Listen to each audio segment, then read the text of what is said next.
Oh, there we go. Hello, Internet! Welcome to another murderous adventure of the Ordeals of Livistio, featuring our facilitators, plus Corin. Corin, say hello! Hello! Corin, who are you? Introduce yourself to both the cast and the stream. Hi, I'm Koron. I like playing D&D online. I have done it a bit with John and Greg. And I not too much else relevant to say about myself here, I guess. Okay. Well, it's good to have you. As you know, Corin, a avid watcher and a player of mine, I like to start off by interrogating. Son of a bitch, who did we lose? What happened? Who did we? It was Rube. was Rube's Discord Rube. crashed like he thought it was going to. Rude? Oh no. Did it happen? Oh.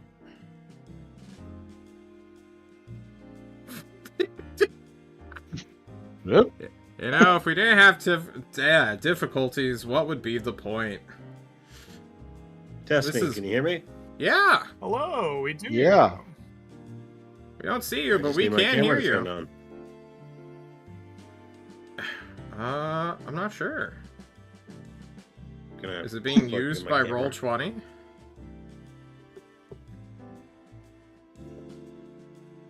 Ruh-roh. There we go. Perfect. Guys, I want to go around the table and say hello to everyone. And also potentially reintroduce characters, or where their characters are currently at, before we get to our new buddy, who we have not met in the narrative just yet. I like to start from the bottom of my camera order. So, Rube, I know you're just connecting, but can you introduce yourself as well as the character you were playing? Yeah. I'm Rube, playing Snefru, the gnome wizard, level 3, who was locked in a closet last week. Yeah? Damn you, Hannigan Flanagan. Hannigan Flanagan betrayed you! I mean, it was to be expected. She walked up, she cast friends. She said, "Oh, could you get my coat?" And Oh, Oh incredible. no. Rough. The more I learn about Hannigan Flanagan's shenanigans, the more I want to play Hannigan Flanagan, so that I too can participate in the shenanigans. Fair. Also same, honestly. Red is currently missing in action, but he says he'll be back from going AWOL here in about 40 or 30 minutes. So we'll get to him in a bit. However, I want to say hi to Jeff. Jeff, how are you? Hey, how you doing?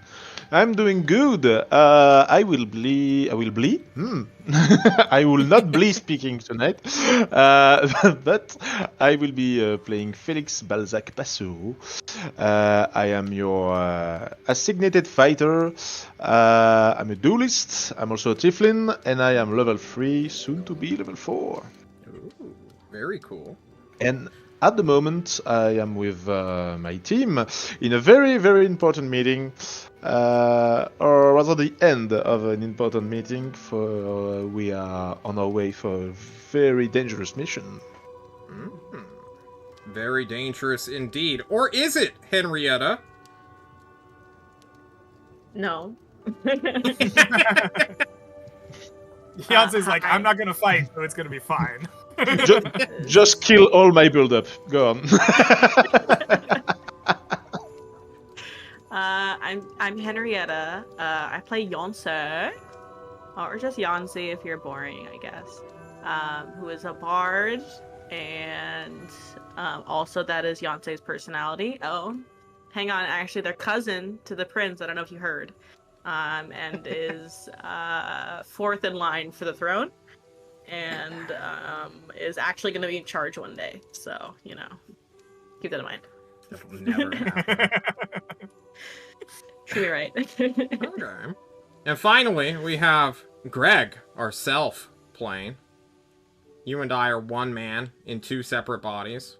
How are you? Apparently quite full. I have another person. I'm doing well. I'm doing well. I'm tired for some reason. Been fading this afternoon. But I'm ready to play some D&D. I'm excited about it.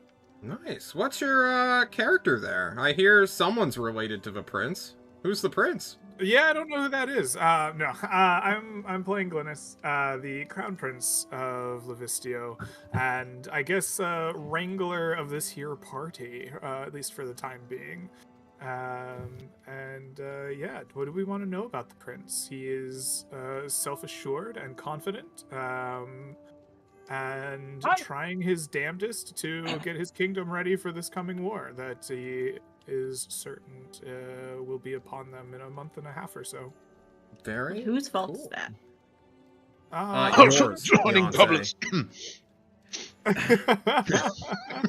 Now, my map marker says you guys are at Lorna. Is that correct? Or can someone please give me a quick recap?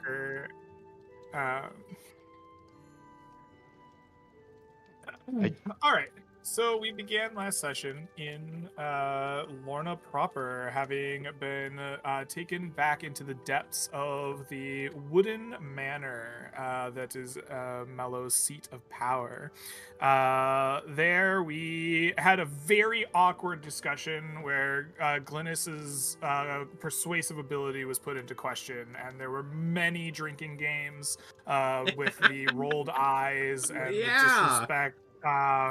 But eventually we convinced Mallow, basically by giving her everything she ever wanted, to rock with us. She wants to join us, but there is a terrible goblinoid problem infesting these roads that needs to be dealt with, or we will have an enemy at our back. She let us know that there is a big ol' chimera that has been spotted running around Livistio from across the continent, that is being hunted by a gross dwarf that we won't talk about very much. But it's stirring up the bugbears and goblinoids of the region, and if we can deal with this threat for her, she will go about raising banners of smaller lords in the countryside that are amenable to her views and our cause. We did a lot of prying towards the end of the discussion into her, family's deaths. We learned some interesting information, notably that the riverboat accident is the common story, but there's been no evidence of a riverboat accident happening, nor what body of water it happened in. We then returned to Livistio in order to get a alibi for our new ally, so that we are not the last person, or she was not the last person we were seen speaking with before going on a dangerous journey to hunt a chimera, and also do some prep work. Some research was done into the nature of chimeras, how they hunt, where they sleep, that type of thing. The potion of free action was acquired from our alchemist, so that we can avoid some of the petrifying powers of the chimera in the future. And we talked with the aunt, not mother, we learned, or Greg learned, anyway, of Myceli Weimark, the grand judiciary of the country. She kind of backed up what we already knew about the death of the Mallow family, in that it was a long time ago. They were all in a riverboat, and she's going to dig up the report for us if there is much to find in the future. But also was unaware of what body of water it might have been. With that, we decided to gather up and set out once more towards the lands of the Mallow and the large lake therein, which houses the beast that we are to fight. Yes. By my calendar, it is currently the 10th, I want to say. The 10th looks right. the 10th of February. It is still chilly, cold, but spring is right around the corner.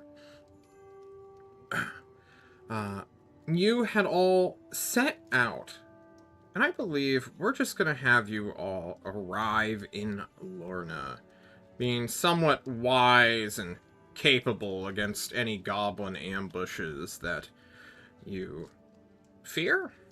Are wary of? Question mark? Concerned by? We'll be fine. Concerned in an existential sense in the fact that they are happening, less so in the we're gonna die sense. Okay. Because very confident that we can route to the goblins again should we need to. Okay. I like the confidence. Well, as you ride your horses, because you have no ponies amongst you, into Lerna, oh, rip Griselda, you all arrive outside of the shed, workshop of a certain Nefera's Brightbane. Navrays?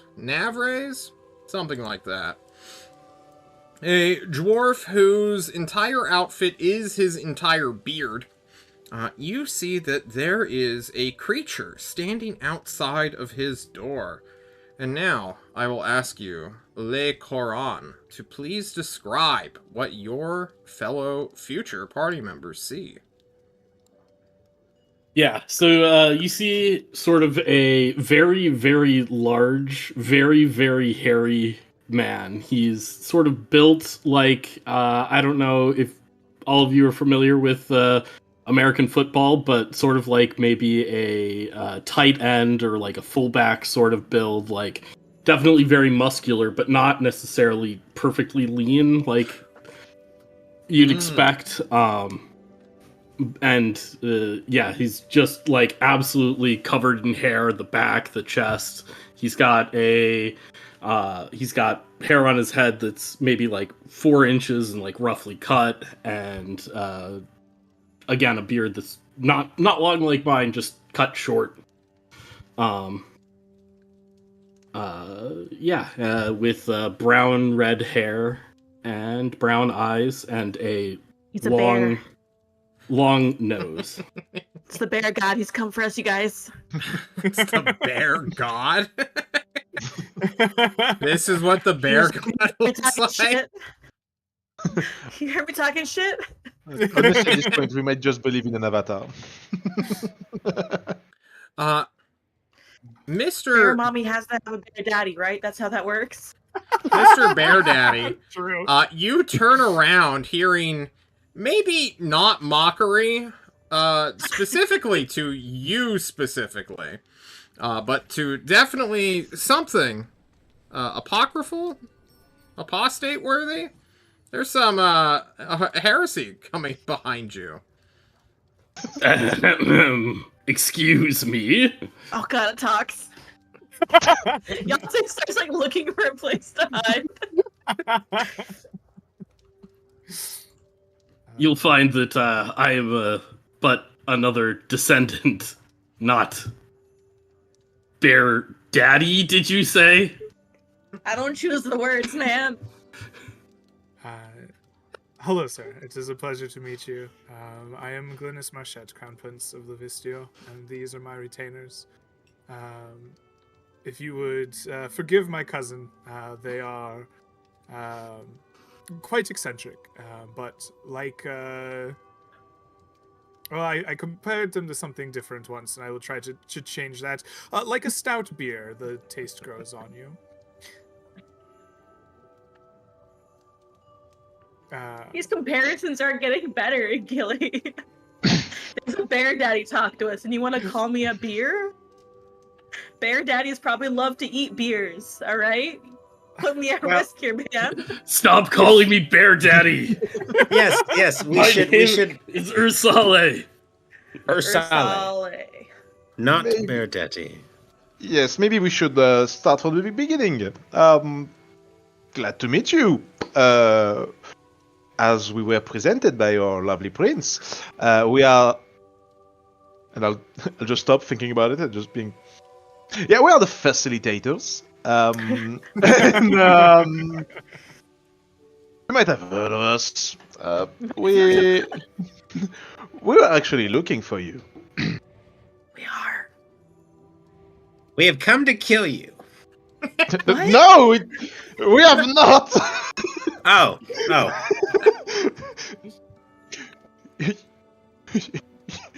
What happened in that closet? Into the closet. All I heard is we had to go get this gentleman. I misunderstood. Yes. Yeah. No. Get not in this. Yeah. I believe you may be the druidic champion that friends of our. Oh my god, you're a druid? Oh, that explains No. so much. No, this is not the druid champion. We're just giving all I'm our plans to The some guy in champion the of the wilderness. druids, not Oh. a druid myself. Okay, Do you understand the This is it. Language is confusing sometimes. Oh, you're a champion. Champion of the druids. But you're not a druid yourself. Okay. Right, you're starting to get it. Okay. And you're not a bear either? Let's see. Look at Are you? that. A little bit, maybe.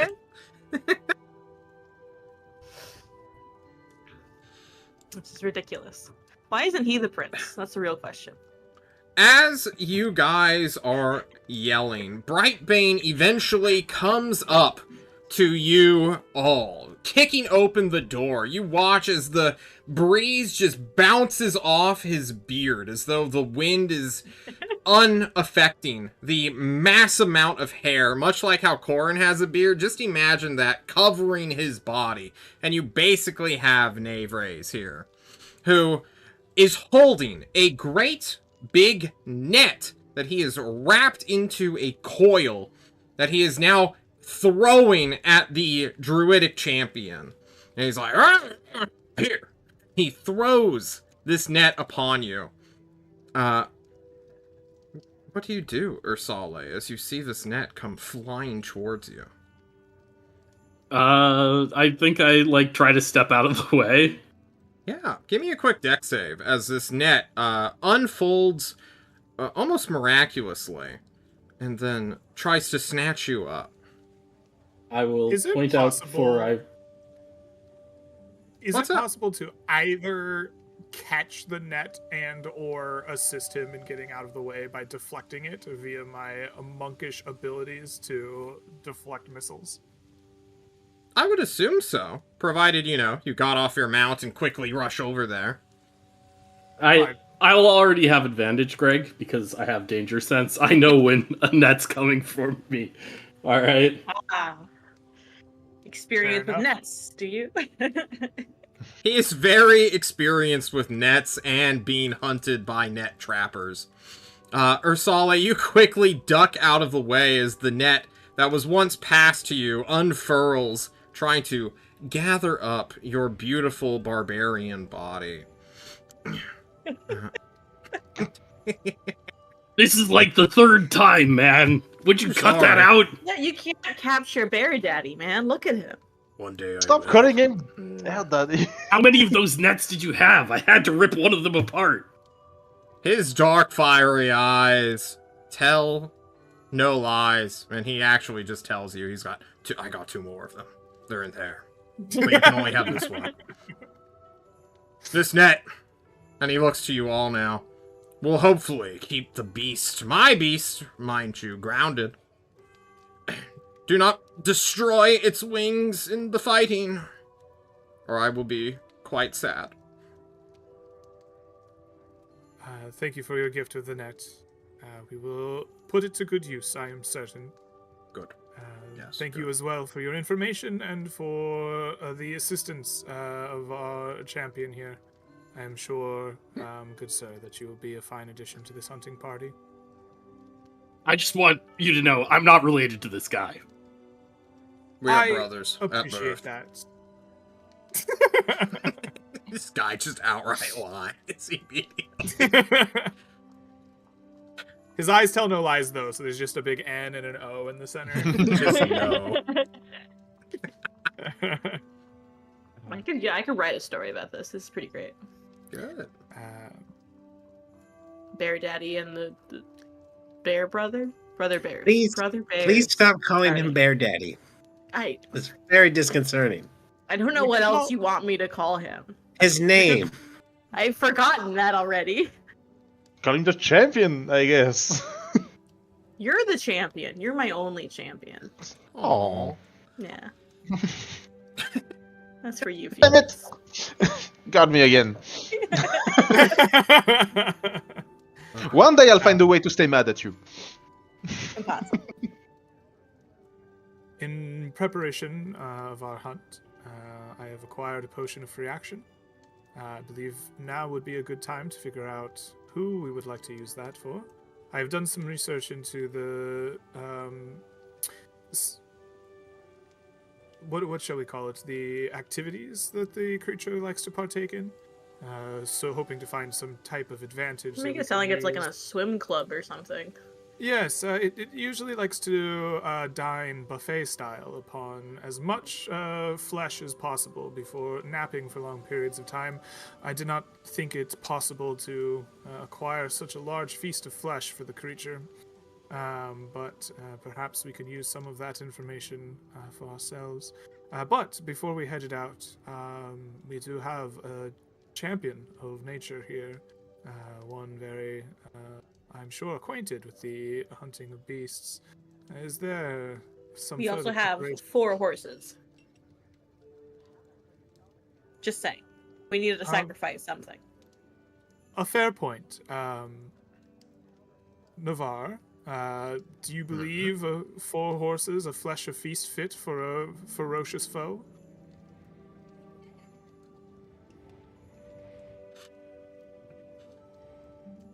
I can't come up with anything clever. Honestly, he looks to the net. He looks back to the barbarian. You throw a barbarian in a net, then I'm sure he'll come calling. He looks like a bear to me. He eats bears. My boy. We're not feeding Bear Daddy to the monster. Obviously, it would Very be a rude. deception, not a true sacrifice of human blood. Oh, you make it sound like you've done that before, but okay. Who is to say otherwise? Anyways, Yeah. Well, I mean, that was. Felix, Was at that- least he didn't suggest we throw you in their mouth this time. I feel Yeah. like we're making progress. You could shove him in the mouth. And yeah, we jinxed it.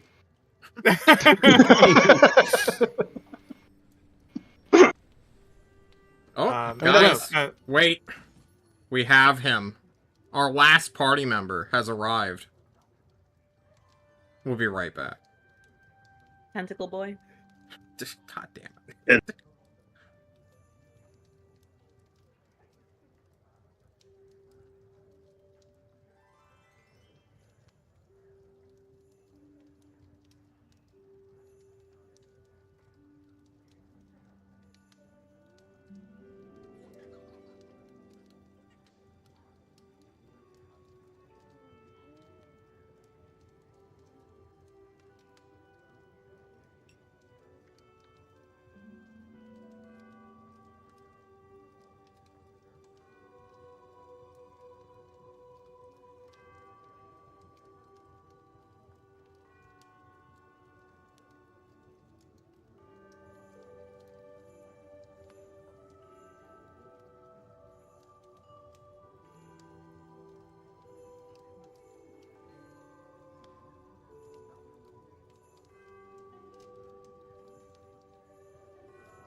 Hello, everyone. We're back. We have Red with us. Red, say hello quickly. Hola. Who's your character again?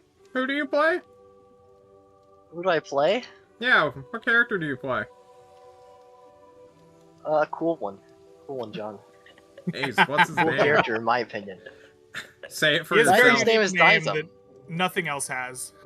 Dizem's name is Dizem. He has a horse named Dizem. He owns the rights to a potion named Dizem. It's the rights?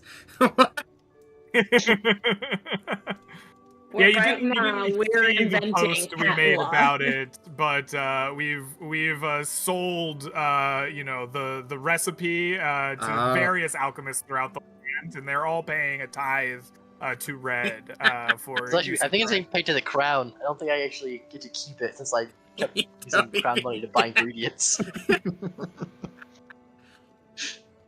Okay. Well, Dysum, you've just watched as a barbarian neatly dodged a net.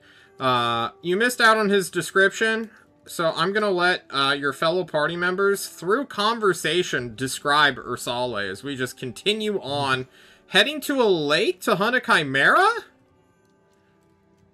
Imagine a bear, and if that bear was a daddy, and he at some point had a human fuck a bear, and Whoa, engage in the Jesus. gene pool a little bit. And So you've lost me at like the second word.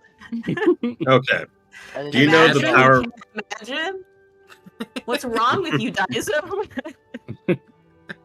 So Half-Lord Bjornsson has joined our party. Okay, I can follow that. Okay. I'm surprised you know who that is, Exactly but what I great. said. You all begin heading away from the crazy dwarf who's sending you on this suicide mission, I suppose? As a point of order, you have 4 horses to act as bait and or sacrifices to the chimera if you wish to kill them. Not saying that you do, only if, the option's out there. Alternatively, you have a big net, which you can either try to throw upon this chimera when he shows up, or to throw on your barbarian, so that he can make a bunch of noise just getting out of it, which might attract the chimera. Or, you have insert option C. I can sing a song. Sing a song. Chase the chimera. I'd be more than happy to provide a loud, pitiful cry of a dying creature with an illusion. Ooh. Ooh, that could work. So we were informed that the creature likes to eat largely in the same place. It has like a kill nest, so to speak, where it has devoured multiple bears and returns to. I believe that our first point of business would be to find that exact location, because we know that the creature will return there. And then we have some opportunities to either lay a trap, or simply track it from that location to somewhere else, or mighty charge down mid and make it happen. But I think that would be our first step. We have a potion of free action that I would like to try to discuss using in advance so that we know kind of what's going on with that. As well as we have a new party member who is ostensibly a great resource of beast slaying, having been a champion of the druidic order of this land for some time. If he had some insight, I would ask him of it, I suppose, on our way to the lake. So, what I figure is that we've got to bait it out. And we could try to find, we know it eats bears. We could try to find a bear, lure the bear out in order to lure it out. It's a common, thing that you can, lure one thing to lure a bigger thing sometimes, right? So if we lure a bear out to the lake, then maybe that'll help lure out the larger prey. Alternatively, can you make a really good bear sound, Bear Daddy? Rah! There you go. Yeah, I think if it can your magical spell work on other people. My illusion magic? Yeah, it's just a Yeah. minor illusion. Yeah, you know, just I'm- make them louder. I'm loving the plan so far, right? Uh-huh. So the plan is to use came as bait, essentially.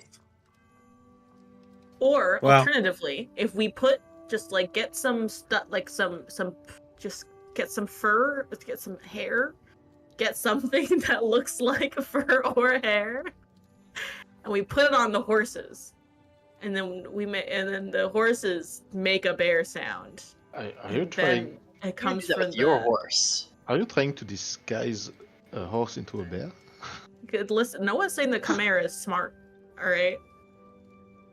I mean, do you know if it hunts based on smell or sight primarily? I don't know. I don't know. Do Well, chimeras have those things? I would We- say with this potion of free action, what does it do, my prince? The potion of free action prevents us from being petrified by the creature's sight. According to the alchemist, it will not limit our movement in any way, as well as protect us from the gaze. We have one of these. We have one. You- I vote that you drink it, A Your Highness. A fair choice. I wonder if it might be better used by a more I think Felix. indeed that was going to be my choice. Why not? Our- Bear Daddy is gonna be the bait, then Bear Daddy should drink it. Felix is immune to fire. Well, resistant to fire. Yeah, I can still burn. You know that, right? This is true. Yeah. I mean, this might not kill me, but it will hurt like hell. I'd rather find another solution. Okay. If we wish to follow through with a bait plan, I would be happy to cede the potion to our new ally. I wanted to clarify what we might wish to do with it first. My vote would be for our martial champion. I know no greater master of blade and damage dealing than Felix, so it was my thought it might go to him. But I am not the master tactician yet. I will one day hope to be. I would cede it to a bait and switch, so to speak. No, that's a wise choice to your champion. As far as baiting, I think we might be lucky and catch the beast in a feast, as it were. We don't know. Another thing I thought we might hope to do, yes. So, what would be your tactics then? We lure it out. We use bait as. I mean, we use our new friend, our horses, anything as bait. Then what happens? I believe that we should first find its kill nest. Hopefully, we can find it in the process of butchering a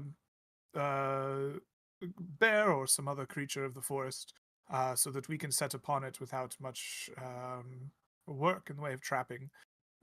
I think we were gifted a great net here. It would be a shame to waste it.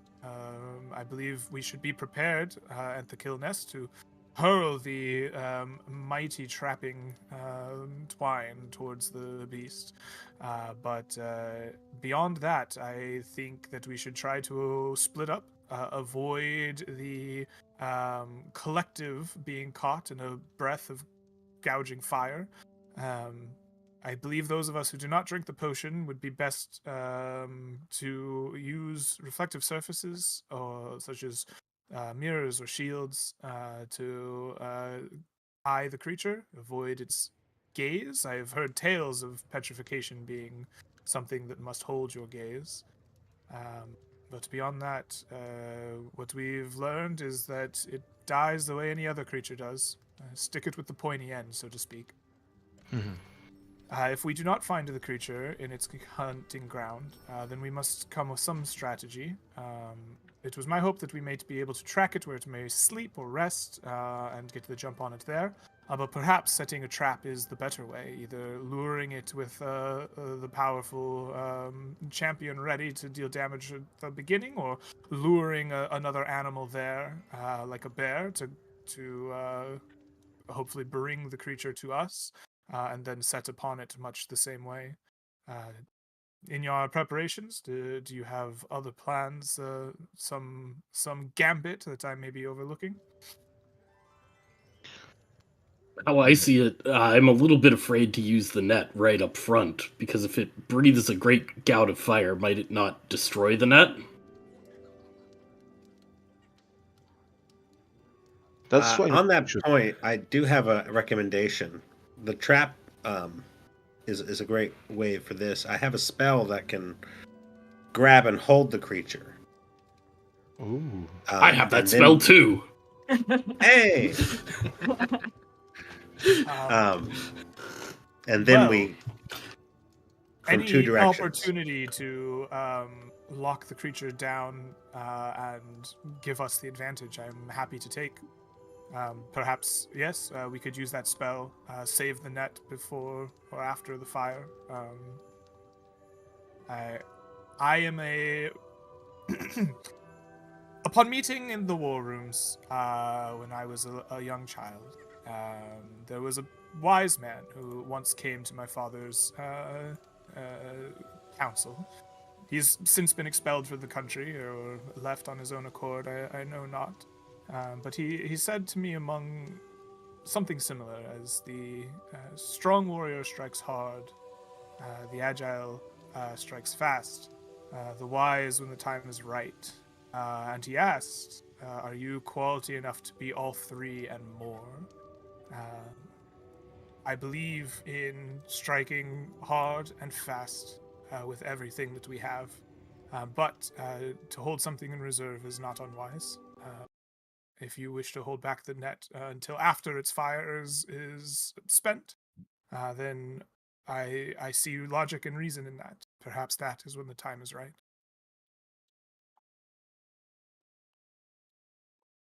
Very well. Let us find its kill nest, and we shall see what awaits us there. Right. Okay. I'm gonna put mage armor on if we're hunting a chimera. For sure. You may want to hold off just a little bit. For you are Okay. several miles away from the lake still. And once Roll20 decides to stop being a poo-poo head, I will start to move your marker in that direction. I'm wondering... Okay, I can ping. There we go. Perfect. It is roughly 30-ish miles away from you currently, from Lerna to the royal estate that is essentially like a big hunting lodge that is rarely used. Lake Seo is royal property. It's technically a vacation home in the centermost region of your kingdom. However, it is also somewhat of a sacred place to members of the rural tribes like Ursale here. It is essentially a great big... I would call it a bear sanctuary, but there's no real such thing as a sanctuary here. Most poachers and hunters of this area know that hunting creatures directly around the lake is essentially a no-go thing. This could get you instantly executed through disregarding the king's law. It is quite a deadly thing to come here. And John has to restart the music since the music died too. Great. Fantastic. I love you, Roll20. I love you, Roll20. The music was We working also- for me. Was it working for you? Brad? Me personally, I don't know. Yeah, it was. Yeah. Okay, well now I hear it. Maybe it's just because I'm Message. streaming.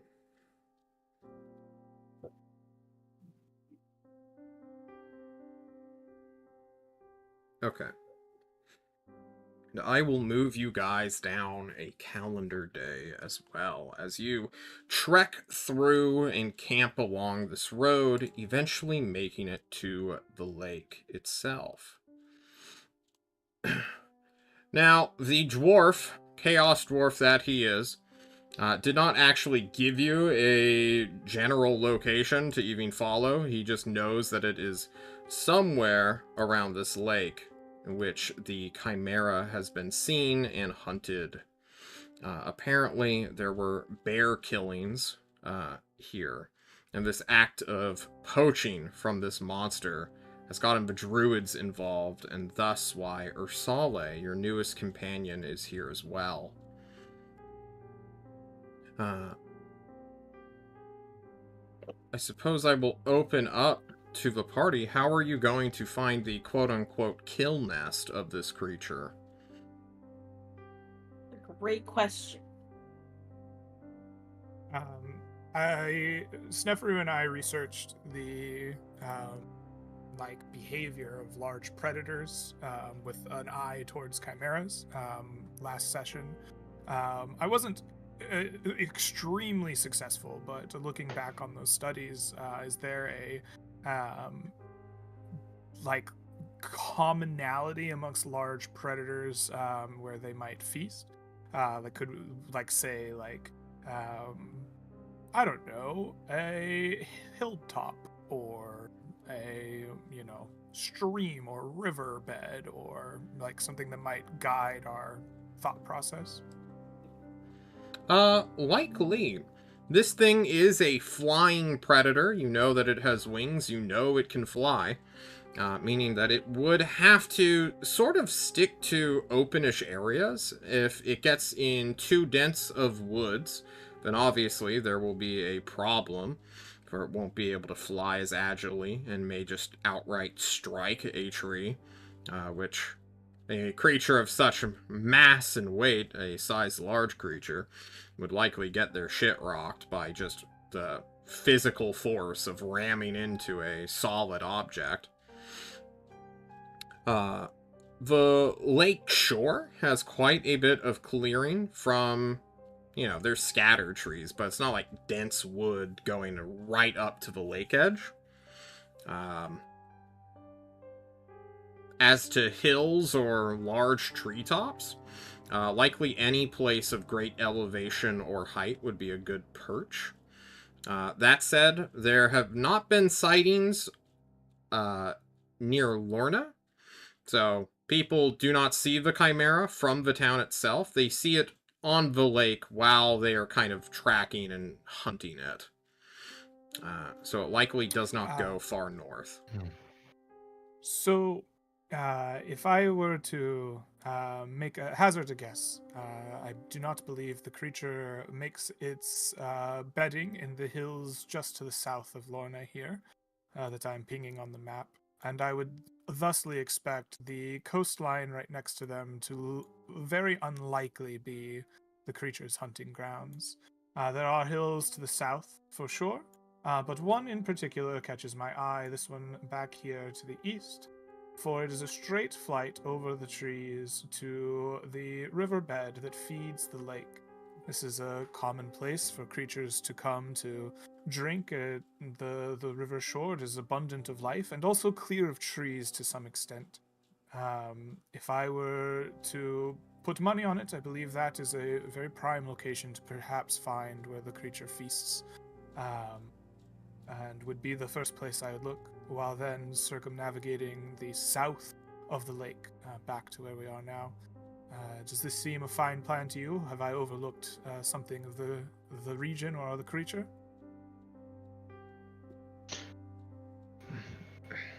I will say that this shore does seem much more cleared of trees if it's looking for area to hunt as opposed to the far shore.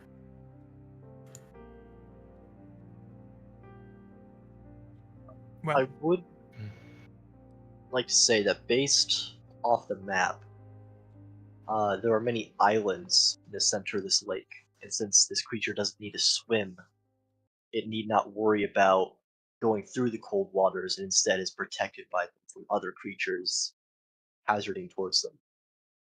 I thought we were going to an island when we first set out. Just Greg speaking. But John has intonated multiple times about the lake shore, which makes me, as a player, inclined to look there first.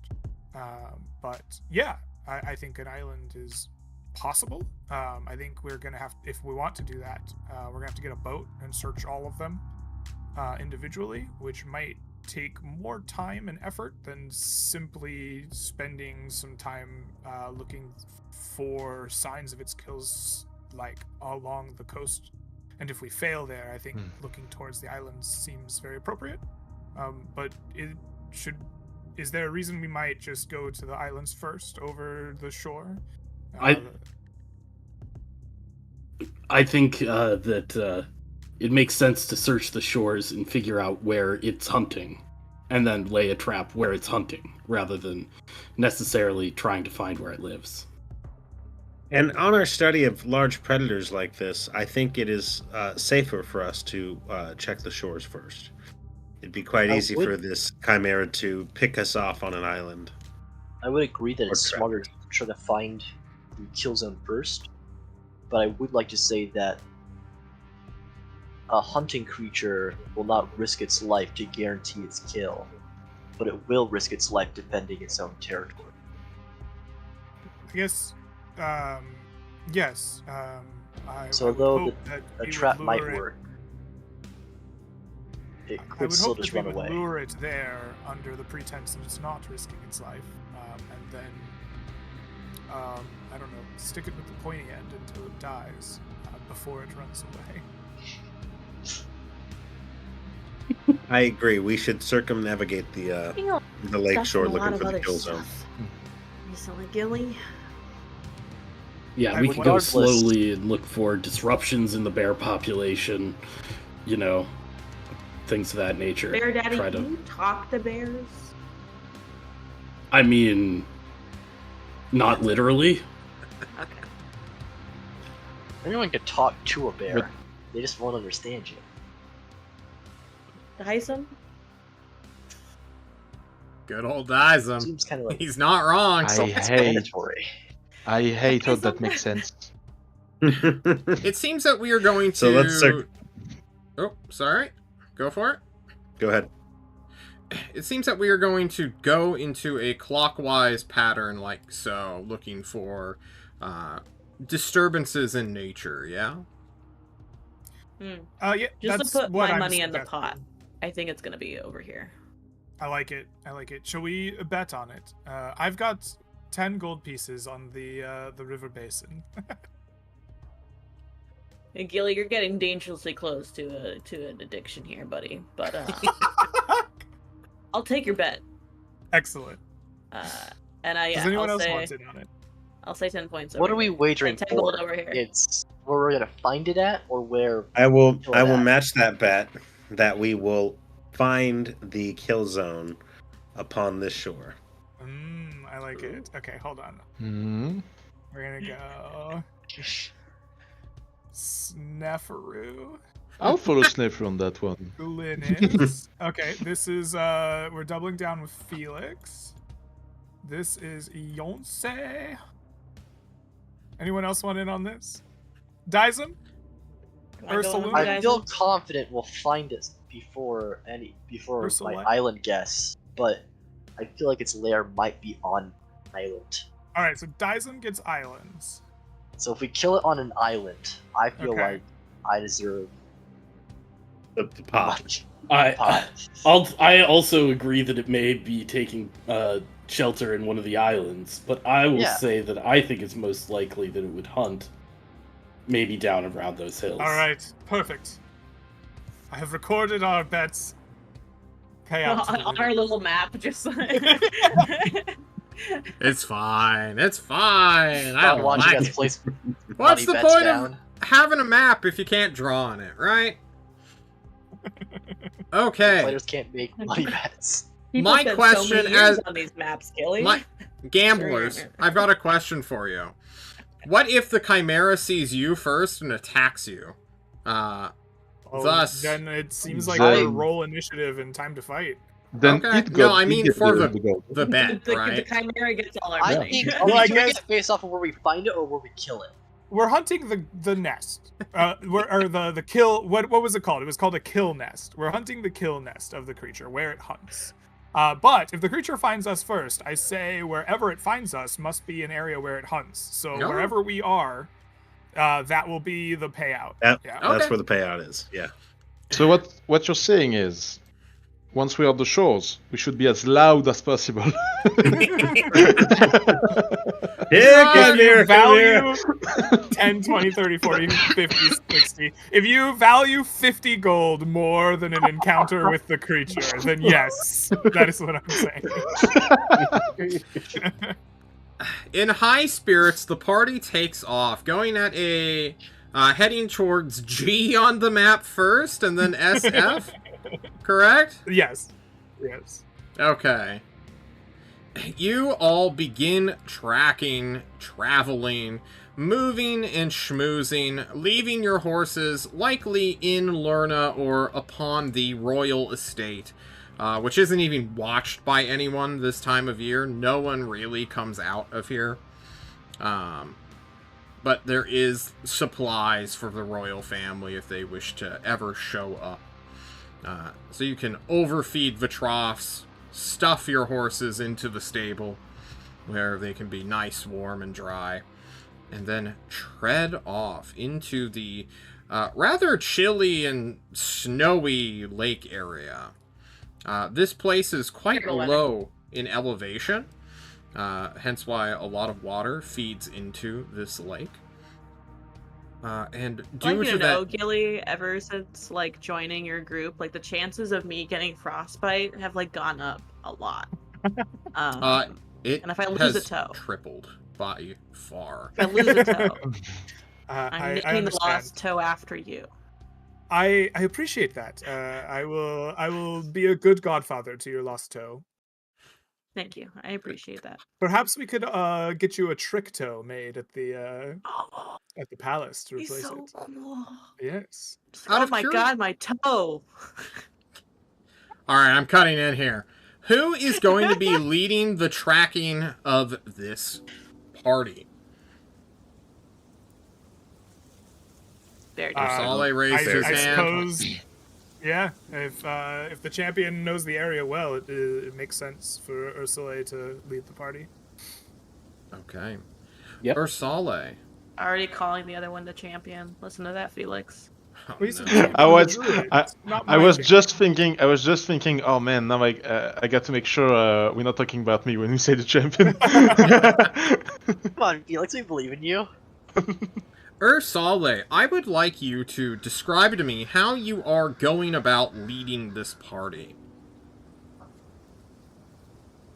Yeah, absolutely. So I think what I'm really doing, right, is I'm going around and looking, I think, mostly at the starting at the shore of the lake, because that's where the bears are going to come, at least until we get to the rivers that connect up. They're going to be coming to the lake shore, looking for prints in the snow of, I guess, bears. John, would bears even be active this time of year? There I think they are... would just be waking up. They would just be waking up, which means they're on the hunt and looking for food. Right. Gotcha. They're kind Okay. of predating on the... essentially the deer and elk population. Quite brutally, more so than any fish in this area. Sure, but they need to still come to the lake for water, right? Uh-huh. If nothing else. Yep. So from there, I can see, like, are there recent bears that have come here? Like, what are they doing? Like, maybe like try to track one back to like where its cave is and see, like, are its patterns natural? Is it going out and hunting? Is it acting like there's something disrupting its natural patterns of what it would be trying to do in terms of hunting? Yeah. That sounds like either a nature or a survival check. Survival if, of course, you can put your mind into the place of a bear, you know, which I'm sure will be very easy for you. Right.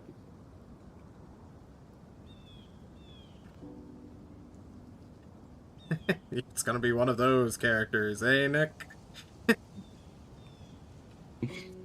Beautiful. Oh, are you a bear yet? You a Ursale, bear, yeah. as you begin to just look for bear sign, you are kind of taken aback by just the amount of elk in this area. You find plenty of hooves, and you even see some of these red fur-coated elk, which stand starkly against the white snow as they come to the edge of this lake, break into the ice, and do other sorts of elk things, such as slamming each other in the head with their horns. Which is always a good sign, because if the elk are fighting each other, it means there's no bears around. But there's no bears around. There's no bears around this area. Strange. Maybe it's already predated this whole region. Or this is too close to people for bears to be around. I mean, no one lives in that cabin. Like, it's not that close to town. It's closer than the other places. Is this true? Sometimes. I'm right. So, do we know for a fact that the Chimera only eats bears? It was. I bet it'll eat found- us. It was found eating a bear. Yeah, I don't think it eats only bears. Got an but, advanced palate, you know. yeah. Gets a Like, I Probably prefer caviar, and sometimes I get fish, which is sad. Okay. Wow. Inspiring. The I first know. day It's really does hard not to me. provide many results. As John continues to track your movement in 20-mile increments. I am moving the calendar forward, but I don't feel the need to tell you each and every day passing. Sure. If you guys need me to keep you in line, I can do that. We get to Glynis's bet zone, though. Who is doing it this day? Who's our bear watcher / Chimera wrangler? No, I guess I'll do Well, it. it's Gilly's zone, so. Sure. Oh, this might be good, yeah. Well, so my theory here is that the creature has been told to have a kill zone. It has been spotted in this area. This particular region is a rife place to hunt. This is where animals gather. I am simply looking for signs of a large creature having predated the area, whether it be large footprints in the snow, bloody or dead animals, a suspicious lack of wildlife. I am using my eyes and ears to look for signs of big chimera energy. Perfect. Oh, you said the keyword of energy. I will allow you to choose between investigation, perception, or insight, if you would like. Ooh. Let's see here. I believe. You know what? It's really funny to me to insight the creature, and it's something I'm decent at. So I'm gonna insight the chimera energy. I'm gonna put my key into the universe and feel its vibes. Feeling the Chimera. vibes? Yeah, this is Are a you the- chimera vibe check. Are you the With universe? an yet? 18. That's a pretty good Damn. vibe check. Yeah. Glynis. You deafen out the prattle of your companions, the comments of Bear Daddy, of gambling, of Felix rattling his saber or rapier. Poor Sneffers sobs at night when he dreams of Criselda, his lost love of a pony. while you are deafening yourself to the immediate world around you, you put yourself in the place of the Chimera, which I love to mispronounce. You look upon the lake. The islands are indeed perfect, like Dizem said, for a beast to lay in. But it's also fucking freezing over here. There's no way you think to yourself that it would make a home where it's so cold. You look to the woods around you. You breathe in the air. And on the wind... Let me actually get a direction for this wind before I... See, you guys made bets, so I don't want to... I kind of want to randomize it, rather than just reward someone with insider information. Okay. Across the lake, to your west, somewhat close to your cabin, the wind is blowing towards you.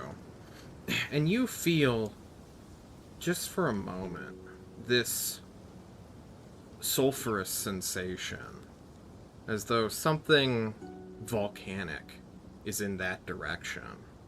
Not south, nor east, nor north, but west, where you have come from.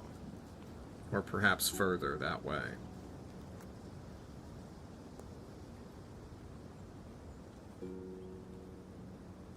Okay. Make sure it's not Felix. It's Felix. It's just him. It's just Felix. He's standing Felix to is your downwind. left. And you're like... I'm feeling volcanic energy there.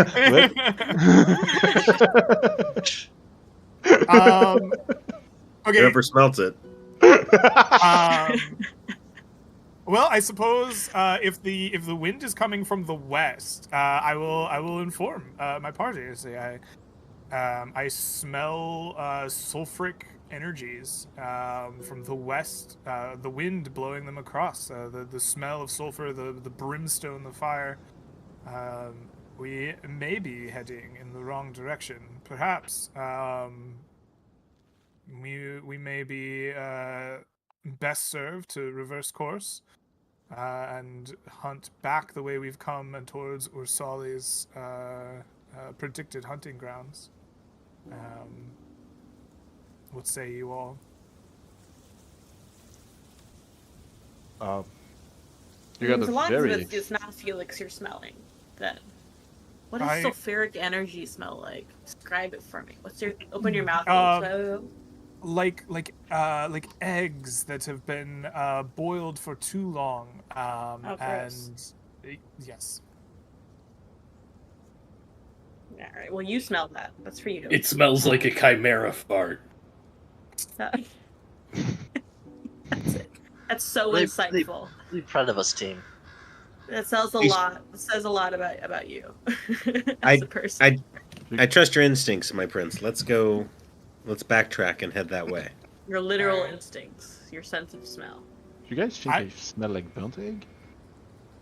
No, you smell great, Felix.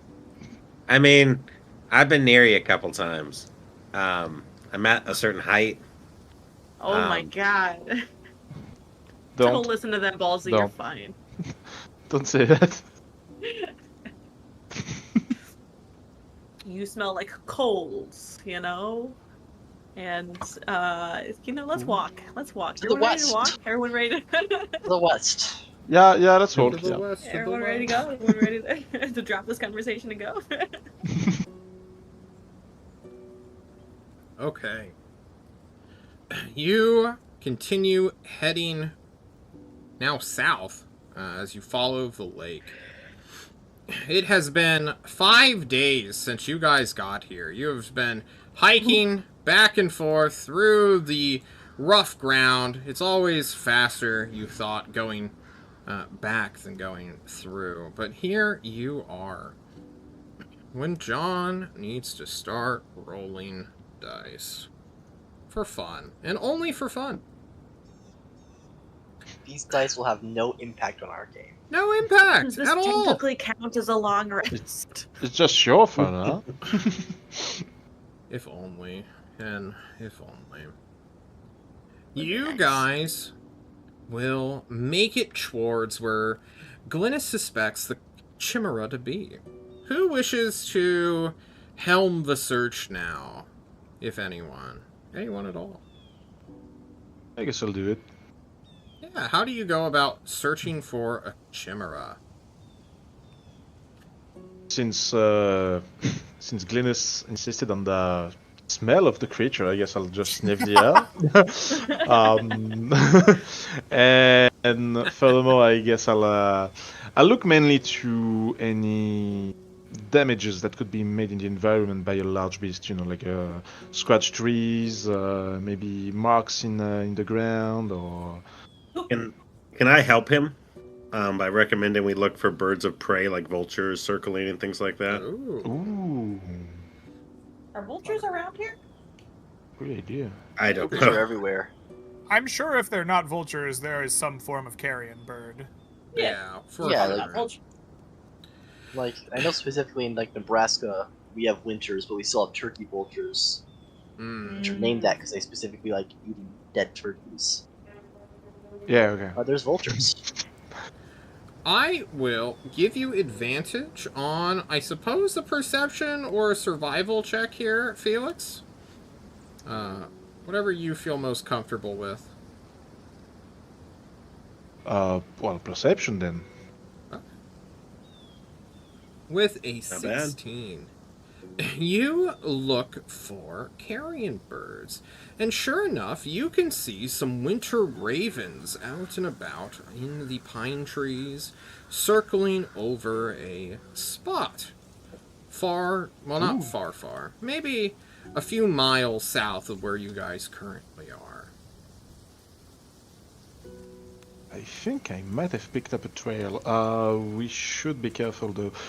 The Not like creature right here. could be here. I'd suggest you guys get ready just in case. All right.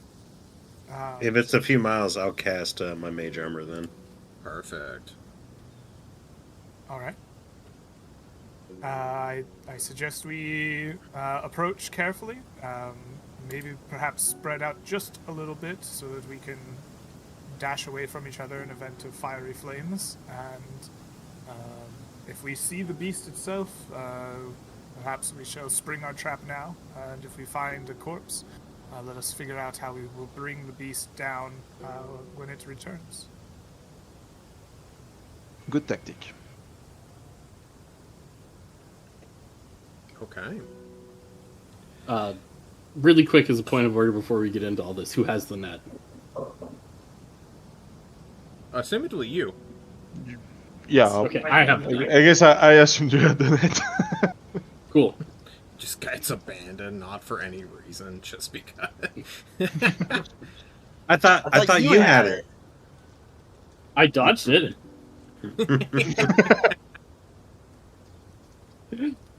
Okay. Just need 1 second here. So sorry.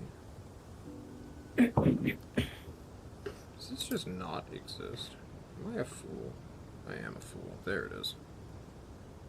As you guys are making your way south, you begin to smell a most horrible stench. It is quite gross, quite discomforting, and clearly the reason as to why my tokens are not working. Fantastic. I love you, Roll20. You crashed on me. You reset my APIs. It's fine. I don't need them. I don't need them. You also hear the cawing of birds in great numbers as you clamber through essentially a shrubby area that is currently crystallized with the ice. You start to see what it is they're picking at. Between two great big oaks that have grown somewhat close to the shore, but not right up on it, you will see that a bunch of ravens are picking and opening up a carcass of some kind of elk? Maybe, well, not a moose, definitely not a moose. Some elk-like thing. And John's going to drag you guys to the map so you can see the crime scene for yourself. That is a white graph. There we go. Once my Roll20 loads, there we go. I have dragged your cool tokens onto this map. Technically, you are all further north than what I have put you all on. There we go. Oh, I like the fact that Ursali is literally a wereboy, like a werebear. Yeah. You wanted to be a bear You man. understand now. You understand. Bear daddy. I couldn't find a good enough barbarian token that I liked, so I turned him into a bear. You guys may Foreshadowing. move yourselves around into whatever formation you would like, so long as you don't, like, throw yourself Where's Jan? 100 feet to the left. Yonsei is back over here. I Okay. am trying to keep some amount of distance between each individual party member. Okay. Being aware of breath weapons. Yeah, so of course. I was moving myself far to the left to. Yeah. Like, So long as you're not, like, all the way where I'm pointing off the map. Okay. right? Okay. Honestly, I think I'm on a good spot right there. I think I'll stay there. Instinct move tells the myself small off the Snefru island. to hide under the boughs of trees. You So he's hide not under carried the away. boughs. The mage armor has been cast. Is anyone else casting spells in preparation? I have not. No. Okay. You see this great big dead elk that has been proliferated and being picked at by about 24 ravens currently. That are all Really cawing quickly, and... John. Yeah, what's up? If I forgot to roll my hit dice. Did you level up? No, Take just average. we did a short rest at the. Oh, I'm trying to think what yeah, the place spend is your hit called, dice. at the castle, You're fine. and I was just gonna roll one of them.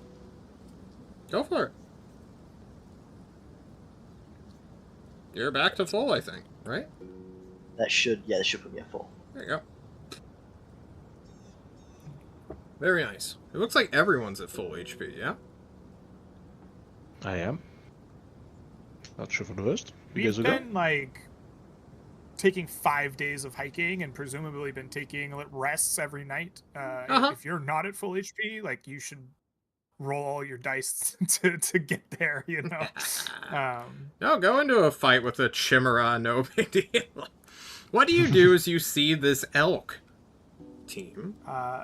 I will quickly scan the sky, like the sight lines. I will look at, to see if there is immediate signs of a Chimera in the area, and try to see if we are in immediate peril or if we need to recongregate and discuss our next steps. Okay. Give me a perception check. I will do just that. Where are you, perception? There you are. It's a 12. You see no chimera in the sky. Anything flying would be also fairly obvious. And you have also been told that this thing has, like, red bat-like wings, which would contrast greatly with this blue sky above you.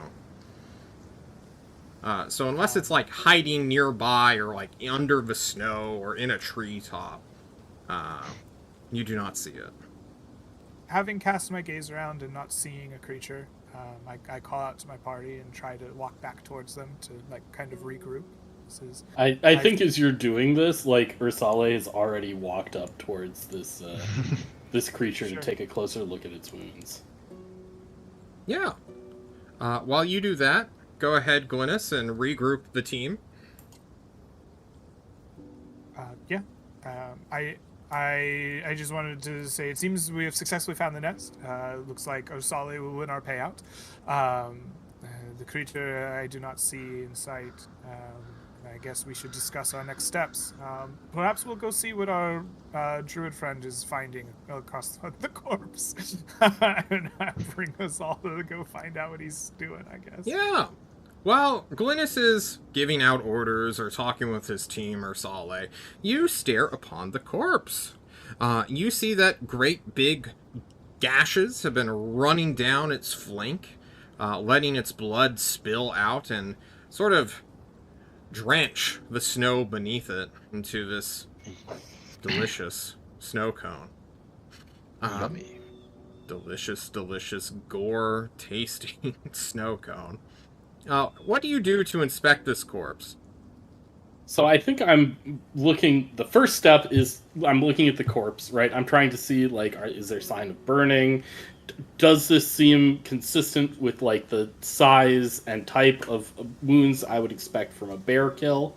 And then the second step beyond that is to look around the outside and try to look for prints of someone leaving after having killed this, right? So if it's a bear that killed this, they would have walked off, but if it's a flying creature that killed this, they would have just, I guess, gone, right?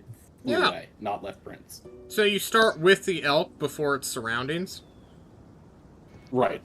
Okay. Just wanted to get the order of operations going, since many people can be doing things simultaneously, right?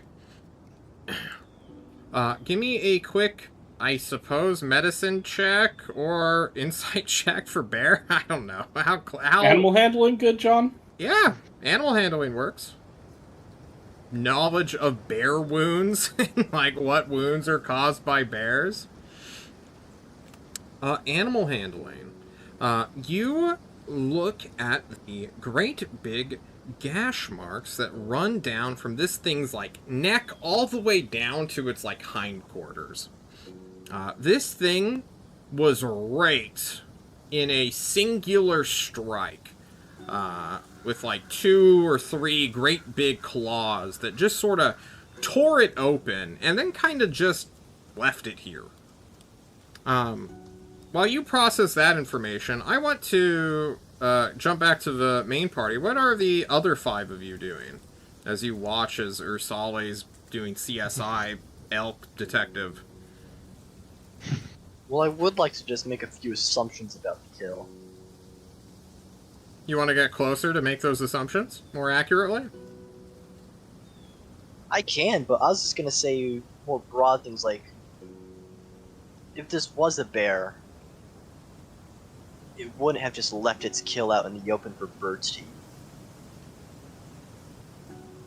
True. And bears are notorious for making stashes of its food, not out in the open where other animals can get to it. Just like the great sea bear, which you are basing your knowledge on. I can know about rough animals. No, the sea bear is a very real creature, and you should be aware of it. It's like half Notoriously, octopus, like half sea bear, bears. for sure. I feel like all these creatures that I apparently know about are like horrific monstrosities. Just like Dizem. But Underline. the ocean's a terrifying place, guys. Don't go there. Unless you're me, then it's a great place. So, seeing Ursali standing next to the dead elk, it strikes me that this is a perfect opportunity for a chimera. Like, the chimera lays out an elk, waits for a bear to come, and then attacks the bear. Oh. Like, that's just my Snefru's sightline from underneath the tree. Yeah. And so I'll call that out to everyone, like, this seems like a chimera trap. Well, one of our plans was me as bait, so I guess get ready. Just make sure to behave as much as a bear as you usually do or can, or just hearing bear. Hearing all of this talk about the chimera setting a trap and we're using him as bait, Glynis again runs off and like gets distance from the party and Yeah, some distance. Snefru's gonna run across to try to get to this other side here. Yeah, you want to run across the elk? Yeah, I want to run across the elk and try to get cover in the other tree. I'm trying to split up. Okay. What's your passive perception? And does it beat a 19? Not good. Curiosity. It does not. Okay. My passive You know- perception just Never for... runs face first into a chimera. Where's my passive perception? It should just be your wisdom modifier plus 10. My passive perception is 12. Okay, cool. I was, for posterity, trying to find my bear, my water bear, or my shark bear, but I cannot find it on such short notice. However, while you are running, kicking up the snow, disturbing the bear thing, Ursale, you get a solid, like, you're inspecting the area, looking for trails of, like, bear sign, which, assuredly, you do not find.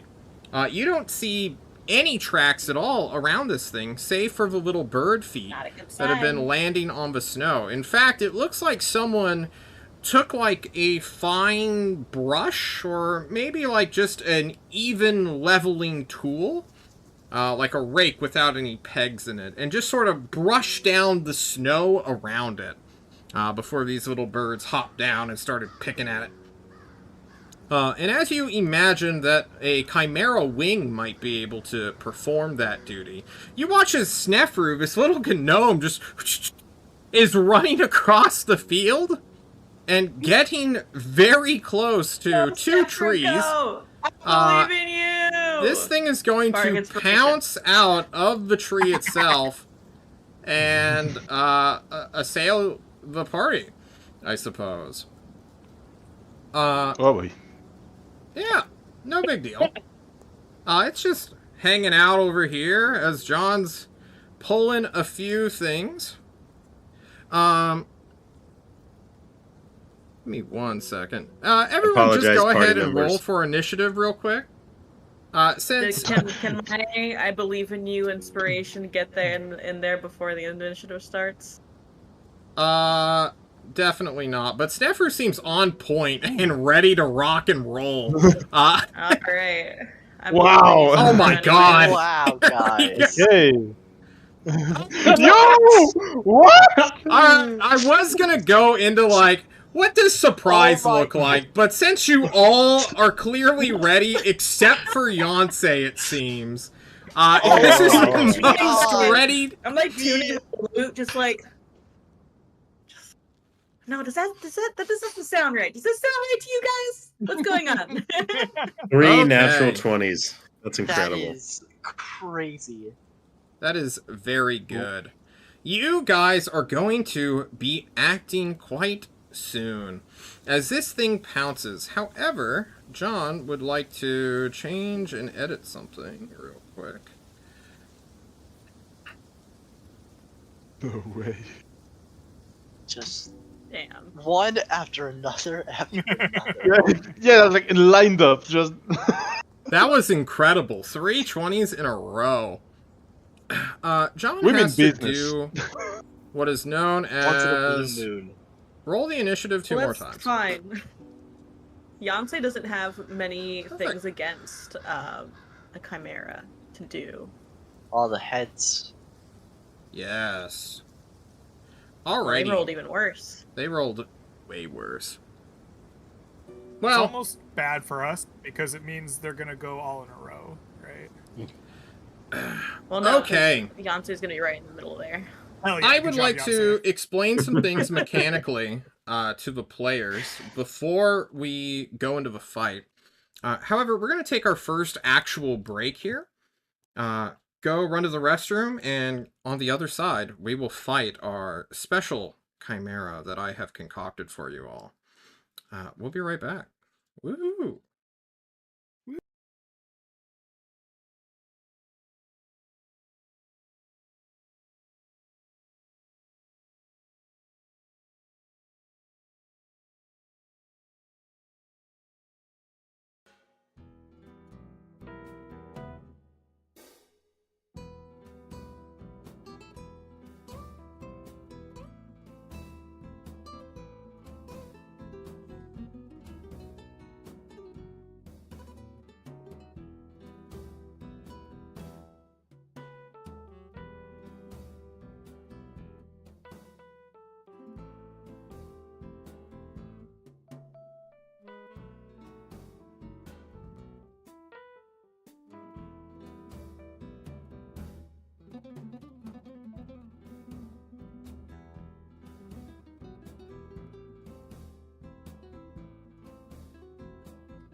Can't wait.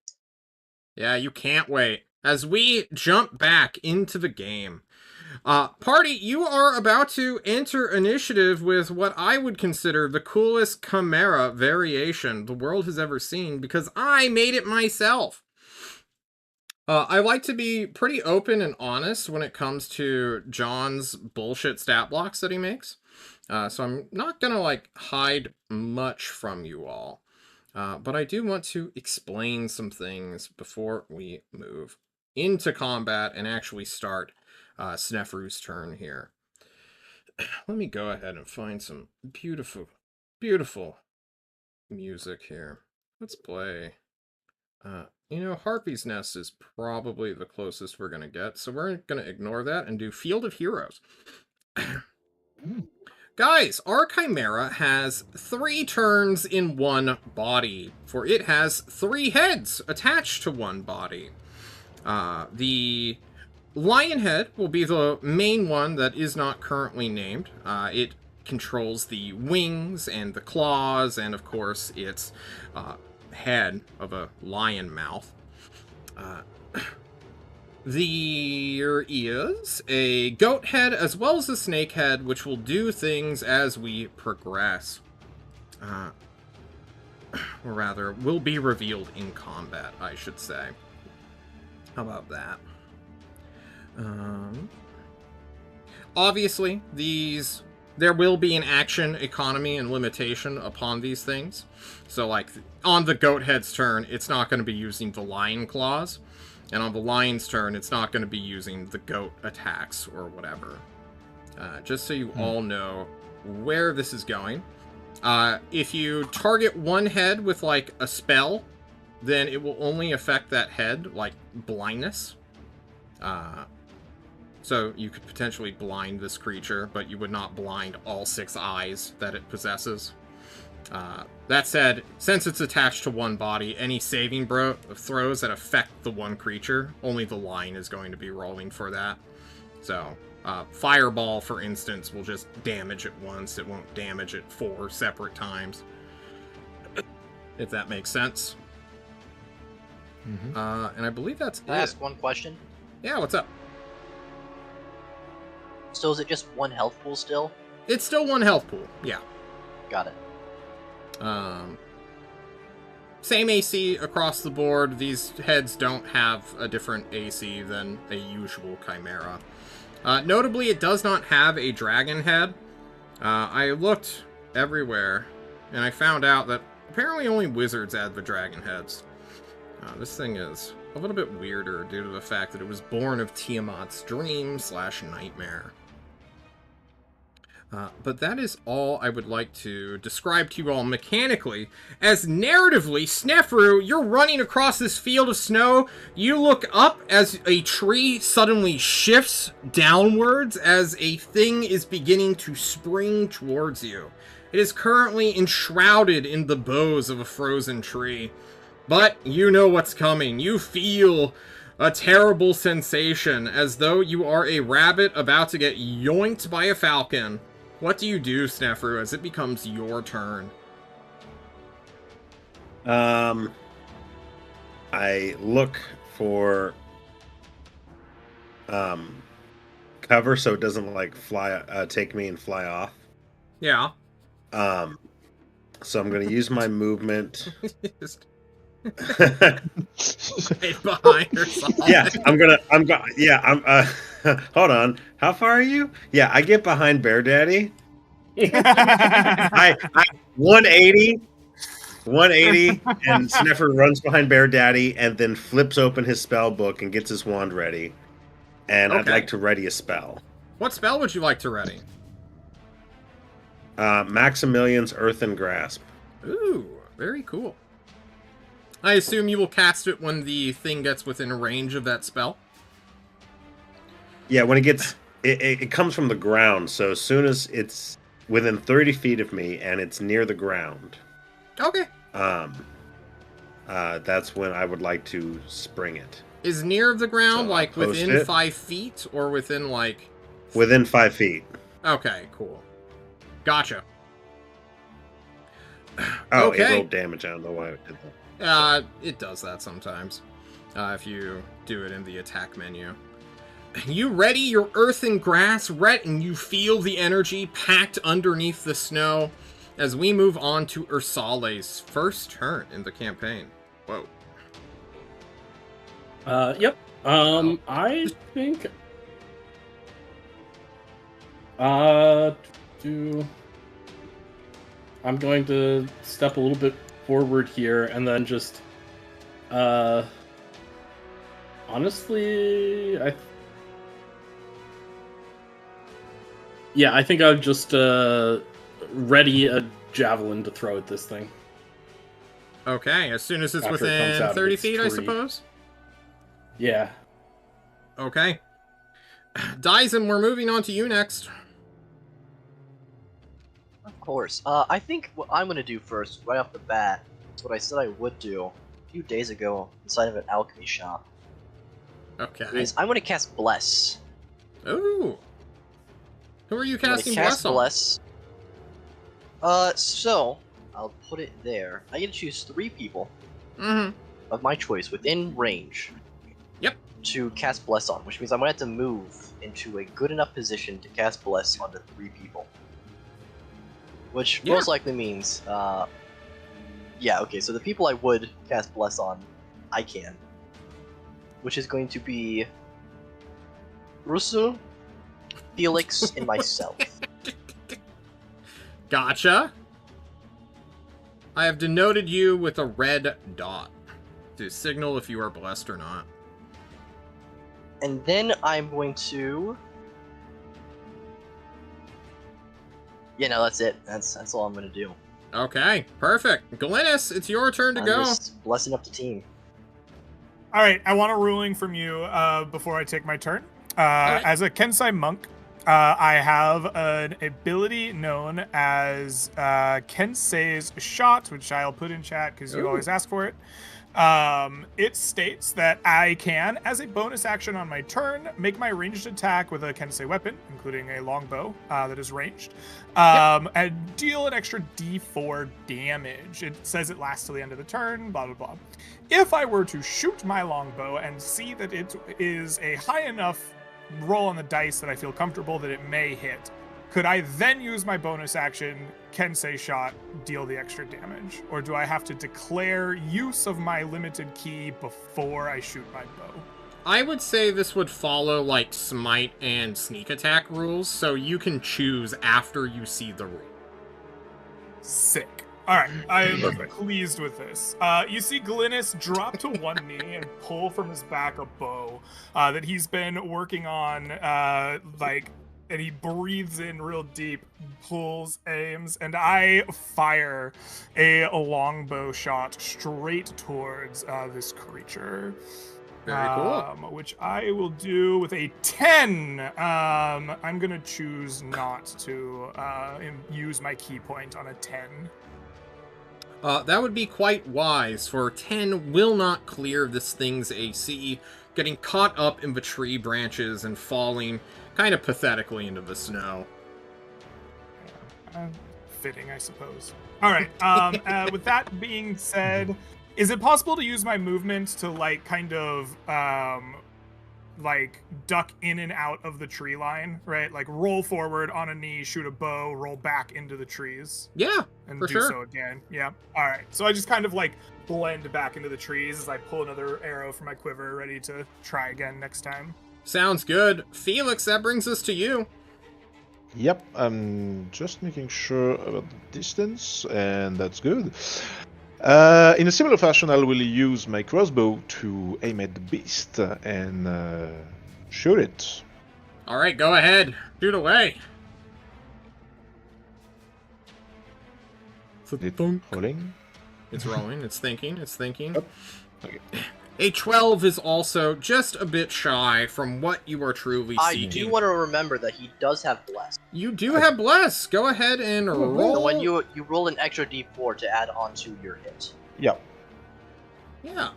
There's actually a little check mark you can do to add that automatically from now on, Felix. Yeah. Perfect. And it is. It is checked now. A 15 John checks its AC.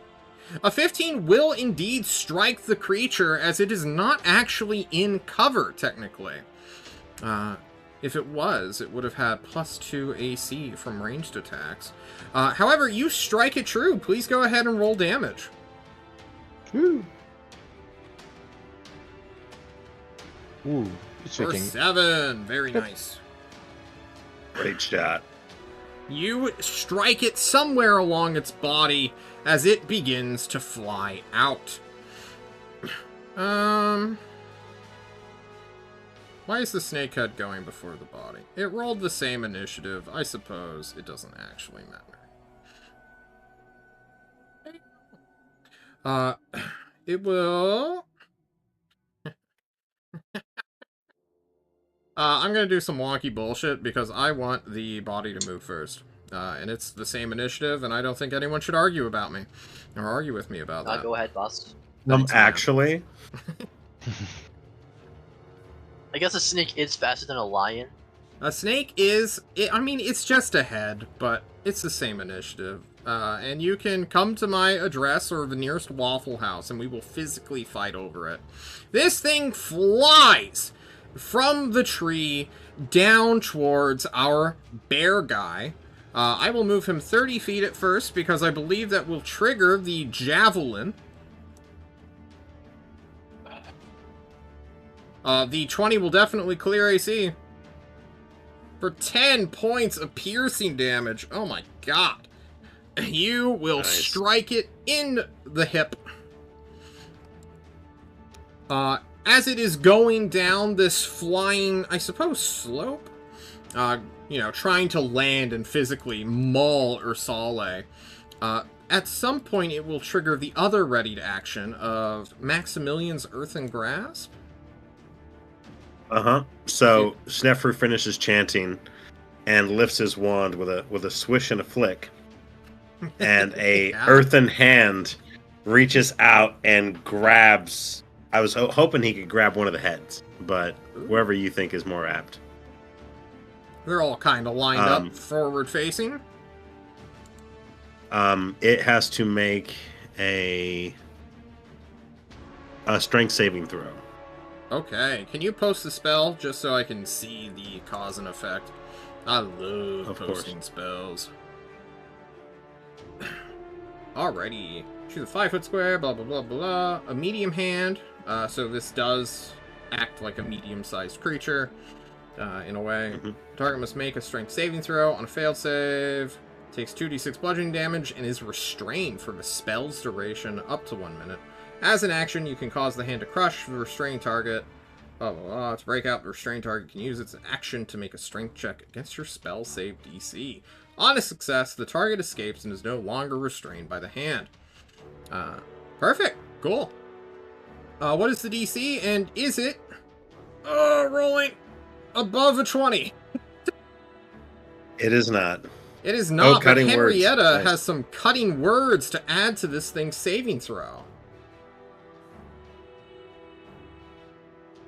If she's unmuted herself. What's the die on that? Oh, you're Henrietta, muted, Hen. You're muted. Or at least your mic's not working. Fuck. Sorry. I'm sorry, that ruined everything. The timing was off. Oh no. What are you planning to cutting words? I was planning to cutting words, yes, because he's just within 60 feet. I was measuring it. Okay, perfect. What is just your... there. Just there.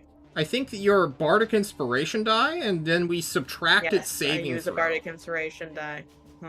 Is your Bardic a D8? Or a D6? I think it's a D6. Does it need to be a D8? Because he rolled a 20? He rolled a 20, Yeah, which I think means even on a 6, he would pass. And I don't want you to waste your resources if it's sure to fail. It's a D6, yeah. Okay. Then maybe... I'm not going to force you to burn your Bardic die just because you posted it in chat. Mathematically, we as players know that would be an impossible thing for you to cut.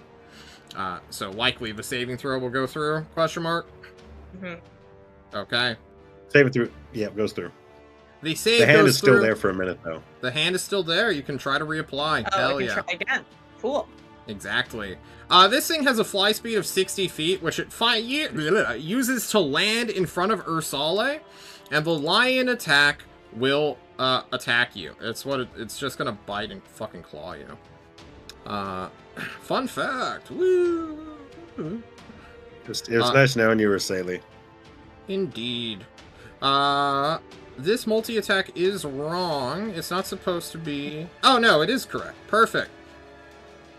The lion's head, which controls the wings and claws, makes 2 attacks, one with its claws and one with its bite. Normally it would get 3, and I thought I did not copy and paste correctly. So I was going to try to bite and claw you, Ursale. Bite. Does an 11 hit? Nope. Does a natural 20 hit? Jesus. Ooh. Being facetious aside, it is going to do 8 plus 9 raking and tearing damage, which translates to slashing damage. Mm-hmm. Okay. That's correct. That will be the end of the lion's turn, which will move on to the snake's turn. Now, this is what we've all been waiting for. Who, out of curiosity, has the potion of free action? Is it Felix or Solid? Felix. Okay. Felix, you should pay attention to this, for it is the snake head which will, quote-unquote, petrify someone. And this is a bit of a long block of text, so I am going to just pick the wizard, because that was the initial target of this ambush. Let's just go ahead and post it first, and I kind of want to explain what is happening narratively. For narratively, this head, made of a snake, green and black in scale, sort of moves behind Ursale to stare directly at you, Snefru. And I'm going to give you a choice to either make a dexterity saving throw to essentially blind yourself on a DC 10, which is relatively easy, or to try to overwhelm this not terrorizing, but paralyzing force that is now trying to embed itself within your soul and make you freeze as though you were paralyzed. What would you like to do? I want to do the harder one, but then use my arcane deflection. Ooh, very cool. I'm unsure what arcane deflection does, and can you use a reaction after spending your it? Sure, let me just post that. There's a hand which you have casted out. Ready of to your turn. action takes your reaction. I think is the Oh, if ready to action takes my reaction, then no, I can't arcane deflect. I'll do the DC 10 one then. Okay, perfect. This blinding, if you are successful. Let's see it. Hold on. Good luck. Dexterity? Yep, just DC 10. Easy enough saving throw. You shut your eyes in time as you feel this paralyzing force trying to assert itself over your brain. Rather than choosing to be, or risking the paralyzing effect, you willingly blind yourself until the start of your next turn. Which is coming up, I suppose. That's good, right? And that brings us to Yonsei. Oh boy. Alright, Yonsei can't really do much. A lot of Yonsei's spells are for charming people. Let me look really quick. That is an action. Is Bark Inspiration a bonus action? I don't remember. Bonus action. Okay. Then first Yonsei is going to do his favorite, which is the Vicious Mockeries. Mock them viciously. Some either. Your breath is really stinky. I can smell it from here. Have you heard of mint? Yay! 1d4 psychic damage. Woo! 2 damage. It does have disadvantage on its next attack, though, right? This is true. This is true. like that. And because I see what Snefru is trying to do here, and I believe in Snefru, Yansu's gonna tell Snefru this wholeheartedly. Snefru, I believe in you. You got it. You're good at this. You're good at everything. Thank you, Yahtzee! You have a D6. Perfect. Okay, thank you. Would you like to take some movement, Yonsei? Are you big chilling next to this tree? I seem to be out of the immediate, out of the immediate attention here. So maybe just like if I can go further in without losing my 60 feet of range, I might do that. Just Okay. boop boop boop boop. Yeah, you inch yourself around. Further into the bush. Yeah. Stop measuring that, John. Okay. Why is this line on the map? That's my turn. Oops. Okay, the Chimera's goat head will let out a horrifying screech, and as you're like somewhat deafened by the immediate sound and proximity, Ursale and Snefru, you'll kind of watch as there's like a spark in this mad goat head which can't seem to focus its eyes anywhere. And then just a gout of fire will shoot out, engulfing you both quite easily. I need you both to make me DC 15 dexterity saving throws. There we go. Oh my god, we roll high. Very nice. I would argue I'm behind Ursale. You are? So that's like half cover. I think the fire will go through him and engulf you as well. The danger sense will go off. Oh my god. Okay.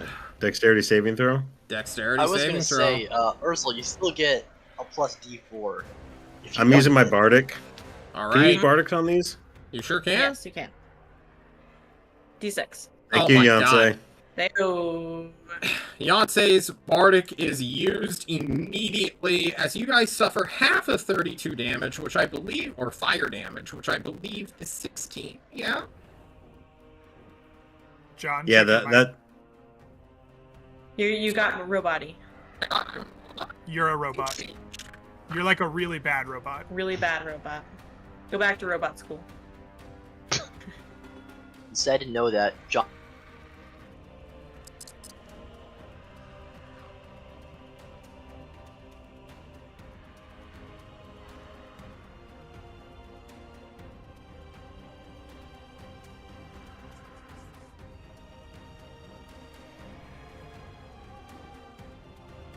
If I also need Test. 1, 2, 3, 4, 5. the Chimera. What Big sucks is Chimera. Okay, am I that still since a you robot? are Yeah. Little bit. Little Little bit. Yeah, it's a lot better, I think, but still a little bit. 78. Jesus. Yeah, fire does a lot of damage. You can come to learn. Hmm. What sucks is that Snefru goes before me, so even if I bonus action or just even full spell heal you, you still won't get your turn until the very next turn. I think that It's my turn. isn't focus the really that Chimera. high of a roll. I think that's a lot closer to average than high. Yeah. I'll be right back, guys. I'm so sorry. Give me 1 second. You're all good. Fine. Oh, good. We won't plot against you.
that help at all?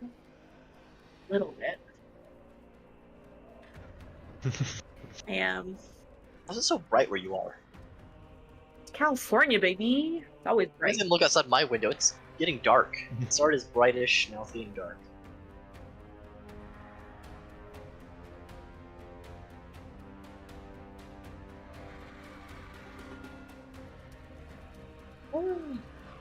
No, it wasn't double, so I'm just 0. I'm down.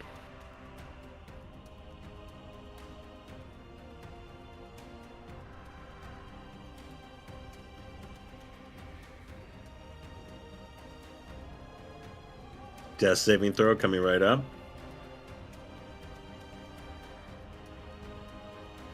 Where do I roll this? I found You just it. click on death saves. So 1 success.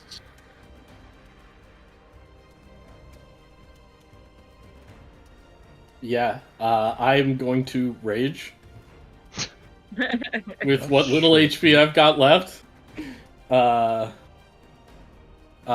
will drop the net behind me and say, "Someone throw this over it!" And then I'm There's gonna. no one there. Yeah, well, someone get there. I'm gonna hit it with a maul. Damn. Ah!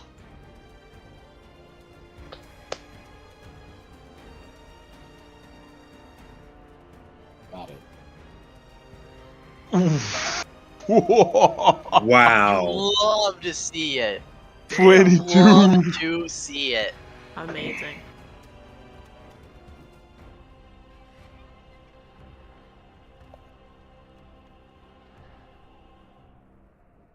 That is true. When I score a critical hit that deals bludgeoning damage to a creature, attack rolls against that creature are made with advantage until the start of your next turn. Sick. Yo. Wow. It's reeling. The creature is reeling. No, wait.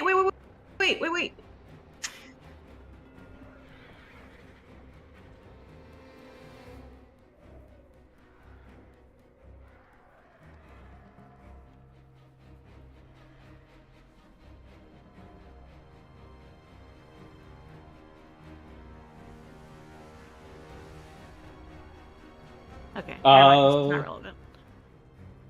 I will circle around a little bit, but yeah, I'm sticking near at this thing.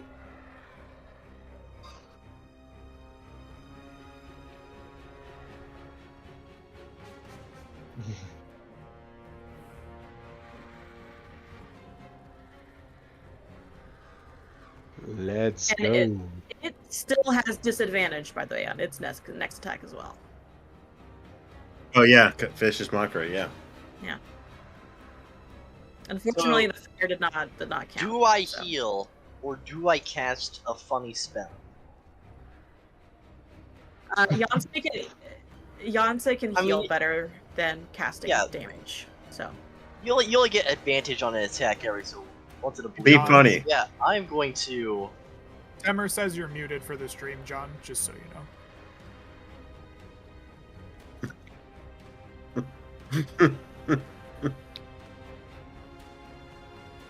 Welcome back to the stream, John. It's great having you here.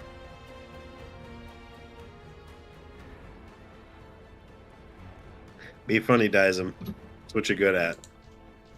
What was made for? Man, I cannot... Why is my audio doing this, guys? I have no idea. It's meant to be a compliment. That was awesome. N-E. Yeah, thanks for that, because I Nice. was about to Ah. ask, like, where is the net? There it is. Nice. I think my mic is now picking up all background noises in my entire house. Yeah, you guys can probably hear me snapping, too. I actually can't hear you snapping. I see your Well, microphone. you picking can't up because that you're on it's Discord, but hearing I think sound. the stream can. This is a comedy of errors and technological failures, guys. sometimes it happens. It's okay. Sometimes we all have ordeals, John. Yeah. Just a couple weeks This ago, is my cat ordeal. turned off the internet. All right, That was everyone, the whole please thing. take your attacks in order of Dizem, Glynis, and Felix while I swear I'm trying to fix my stuff, guys. Okay, well, I'm going to, because I need to get close anyways, and I do not trust myself. Why am I drawing? That is not the correct tool I meant to use. I'm going to move 30 feet to here. Oh, so close. Oh, inflict wounds. Ah, of course it's gonna be inflict wounds. Oh my It's my I love best spell. inflict wounds. I love inflict wounds. John loves inflict wounds. I love- Everyone loves inflict wounds. Love that. John, do you want me to post a spell in chat? Please don't, and just take the attack. Okay. Well, I'm gonna be casting it Slave Advantage at 2nd level. Ooh, very cool. So 15, and then of course, if that doesn't hit, plus a d4. We've Which seen I don't 15 hit, but go ahead and fish for your crit since you have advantage. Very true. That is true. I wasn't rolling at advantage, that was my bad. Not All quite. good. 21. I'm The a 21 will Almost definitely full hit. roll. My snapping should no longer be heard by the stream at the very least. Please go ahead and click that inflict wounds button underneath touch and next to +4. 11 points That of is- necrotic damage. 15. Wait is that? Oh, Yeah, 4 no, 15. plus 11. Yeah. Because I casted it higher, which is not the I didn't see greatest, but before. you know what? 15 damage is beautiful. Yeah, it's pretty good. Good spell. Alrighty. Glynis, that comes to you, bud. All right, I come walking out of the tree line, notching another arrow, seeing this thing like restrained and realizing we're gonna have to beat it down fast. I just start advancing like Legolas as I shoot. I walk forward my 40 feet, and as I'm walking, I'm just arrow going at him, and I fire upon this thing with advantage. With advantage. Long bow advantaggio. That is a 10. That is a 10. I will choose not to spend a key point on my Kensei shot. Alright. That's probably wise. Felix, that brings us to you, bud. Is it time to get in the I mix with Dizem? Yeah, I just have one quick question about the potion. What's the duration? 1 hour. Okay, so... A long time. Yeah, okay. So I'll drink the potion. That's a bonus action, right? Not sure. It is a rules is action written- to drink a real potion, a bonus action for a healing potion. Oh, right. Okay. Yeah. Like a potion of fire Really get giant bonus strength attack is on- not a bonus action. Will you get advantage on attack this turn? Yeah, It's so always right. next. So what I'm gonna do here is go pick up the net. Oops. Right there. Yeah, you pick up the net. Woo. I will throw it on the beast. Okay. I would like you to make me, I suppose, just a regular attack roll with, like, your rapier, which would be the exact same mods to hit. Is this also with advantage? It is with advantage. Cheers. There you go. A 16 does it. It is now being grappled by the net and cannot flee until it is destroyed. And as I use my the last feat I can use for movement, I will use Action Surge Action surge. to make sure I can get an attack on him. The rapier comes out. And The best part about the rapier is he's not going to slash the net. He's going to poke through the like Yeah. netting. exactly, exactly. 22 definitely hits. Disadvantages are making miracles right now. True. At 5 more points. There we go. You cut deeply into it, but now it's time for the Chimera's counterattack. I'm gonna move the elk goat corpse a little bit. Now surrounded on all 3 sides, the lion, which is going to first be at disadvantage, will try to finish off / bite Ursale. But I don't think it can solely focus him. I think the net is going to restrain him in a certain arc. So the lion head comes out trying to bite through the net, attacking Ursale with its great big lion fangs. Ursale, your AC is... 14, John. I think 21 will clear. That it does. For 6 points of piercing damage because you are raging.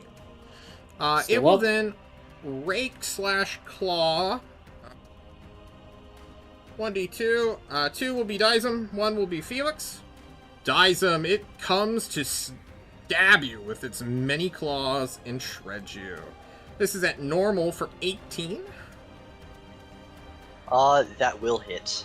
Then you will suffer a grand total of 14 slashing damage, bringing you to 1 health. If you have any reactions to mitigate that, feel free to tell me, somebody. No. Okay, cool. Yeah, that. I was Oh, hoping- John. After you Yes? say the damage, I can't do anything. I forgot to mention this, but when I hit this thing, it has disadvantage on attack rolls that aren't against me. Well, Oh yeah, it also has disadvantage from me. No, the that was first on one the was line. accounted Never mind, for. I remember that. The Yeah, second I just rolled too one, high. does 16 clear AC, Dizem? 16 would still, sadly, if I'm correct, by checking my AC, still clear my AC. Okay, but I believe you have resistance to the attack, correct? It's Yep. slashing. Oh, wait, That we have a creature has cutting resistance words to the coming in. damage. Unless you're resistant, in which case I don't have to waste my another bardic inspiration. We're learning a lot right now, and We're learning would so you much think happening. Beyonce would let the cutting words opportunity go by? Cut those words. Do it. I'm willing to cut the words. Then cut the words, spend the bardic. Just declare it. If you had chicken wings, at least you would be delicious. Okay, roll a d6 as you burn this thing. That sick burn was good. Oh, it deserved a 5. Hell yeah. That brings it to an 11 to hit you, Dizem. Please 11 add would not clear. your HP back as though you were not struck. When it Sick. comes to damage mitigation abilities, Hen, just as a point of order, just tell me, and we will retroactively go back in time to make sure we get it, because I just move Okay. fast talking, Yeah. trying to get through a turn. It's okay. That one, if it was the first roll, it wouldn't have mattered at all, I don't Okay. think. So, Very cool. but Uh, with the fixes, with the changes. Then it the lion's body's turn is over, which brings us to the head's turn. And this snakehead is going to do what is known as paralyze. Let's go with the net man, the guy holding the net. Mr. Felix, man with the potion, I would like you to choose between making a DC 10 dex save, blinding yourself, or to try to will your way through this paralyzation effect. It's up to you. Knowing You do well, have bless. you do have bless. And if you pass the first time against the paralyzation effect, you will not have to roll against it ever again. For the rest of your life. For the rest of my life. Woo. Till the The rest next of day. its life. You know what? True. I am a gambler. We just All gambled a lot of money. Can I I lost make a good amount a? of Can I make my just a money. strategic suggestion?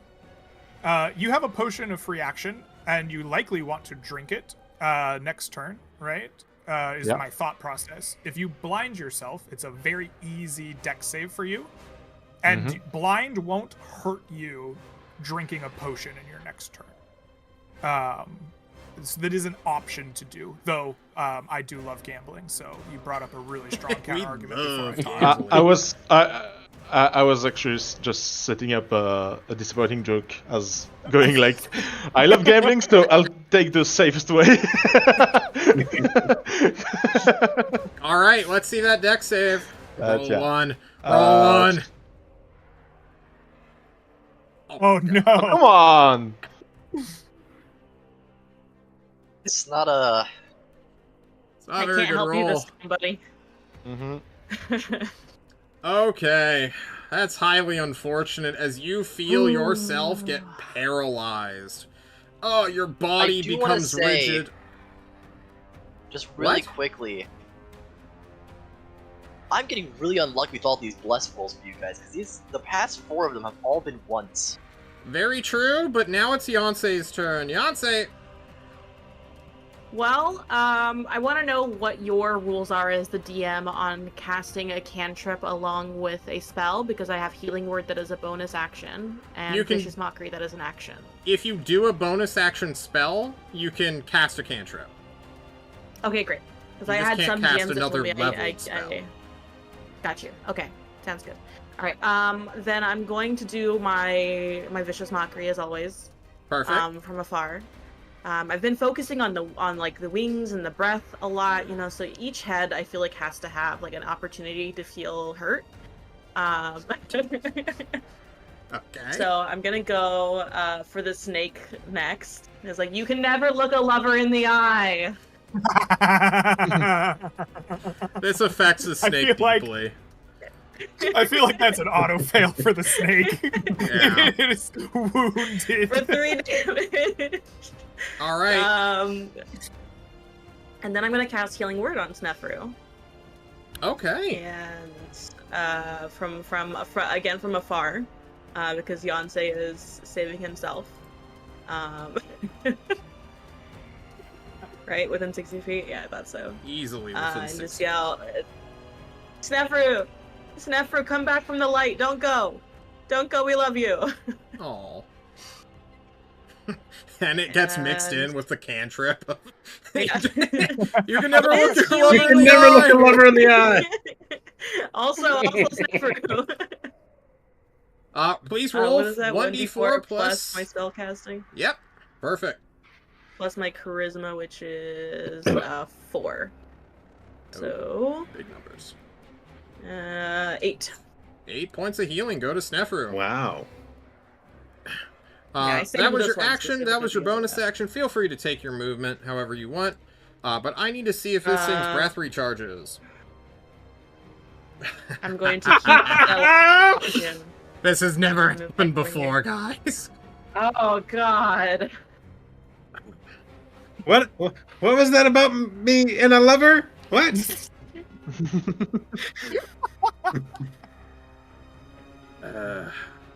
Alright, the goat head is on the left, so I am tempted to just douse Felix in fire, who is paralyzed and would Keep taking auto the fail, best. which makes fuck. sense narratively, for I don't think this guy has ever fought a tiefling. However, wouldn't it be real funny? Just immediately murder Snefru. Just right back. I think it will Bring do it the on. strategic choice of blazing down the guy who has just been paralyzed. For it might not notice Snefru crawling away and trying to get back up to its feet. Alright. So It's an auto hit already, right? it is an It is auto an auto fail. Okay. However, Uh, he is a tiefling, so he he's a will tiefling. have the damage. So he'll half the damage I might to also 14. make it less. And then you can you Wait, mitigate the damage too? I'm taking like 14 or You're taking 14. 14. Or It's 14 after half. okay. Yeah. There you go. I try to include your resistances in the damage roll. That way, you know what's up. There you go. Or you know. I only got Yeah, one more yeah, bark right, the inspiration damage roll. left. Boop. There we go. Alrighty. With Felix blazed up, Snefru, it becomes your turn. I will use half my movement to stand up. It's painful. You're scorched. Yep. And then I will like back up a little bit. I'd say, I don't know, 5-10 feet. Okay. Like limp back, and then look around for my spell book. Is my spell book in flames? Probably not. Okay. Try to get out of any other fire, and I will do another earthen grasp. Okay. At the goat head if I can, because I want revenge. Go for it. Very nice. This is a strength save, not an attack roll, so it is not at advantage. It will make a strength saving throw. The goat head lets out a mighty... It knocks back the earthen grasp. Let's see, do I have... It still a takes, bonus it action? looks like, 2d6 bludgeoning damage. Oh, no, that's... God, this is a busy spell. Hang on. Give me 1 sec. The target must make a strength On a saving failed throw. save, On a it takes failed damage. Takes save. half much on a success. Okay, so that's like the follow-up ability if it fails its first roll. Right, the action, the recurring action Yeah. to crush it. Okay. So next turn, if I try to crush it, it can do half. No. Let's read the Oh. spell together, John. You choose a 5-foot square of unoccupied space on the ground that you can Yeah. see within range. A medium hand made from compacted soil rises there and reaches for one creature you can see within 5 feet of it. The target must make a strength saving throw. On a failed save, the target takes 2d6 bludgeoning damage and is Yeah. restrained for the spell's duration. So, No, I was half. reading ahead. Okay. I was confused Yeah. about the second part, or the second paragraph of this. So it's a save or suck spell, followed by a save for half action, repeating ability. Okay, I understand what you're saying. All right. Yeah, Okay, I'm so sorry. he's... I jumped the gun I- low on you. it's okay. Sneffer was very badly burned, and that's his turn. Very true. Ursale, it's back to you. Do you feel like you got another crit in you, dude? Ursale is feeling like maybe he does. Probably the only reason that he's left standing is after that first claw across his chest, the flames cauterized some of the wounds. So it's just enough blood flowing through him that he's gonna give it another shot here. And Okay. you know what? Yeah, I'm gonna reckless attack All right, let's see it. for advantage. A 26 will clear. That's very close. All right, 13 more. Ugh. You struck it with bludgeoning damage. It is now your turn again. Is it crushed? No, I could knock it back, but like that's only on a crit that it does the advantage thing. Yep. Go ahead and link Crusher so Greg can look through it. You could knock it back if you want, but it is already at 0 feet of movement. Yeah, I don't intend to try to knock it back. Okay. Joen, That brings us to Dysum's turn. I am just trying to quickly remember which of my healing spells. I believe it is Cure Wounds. No, I think it's Healing Word I can do at a bonus action. So instead I will just do an outright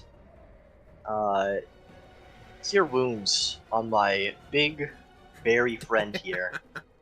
Okay. If I can click the right one.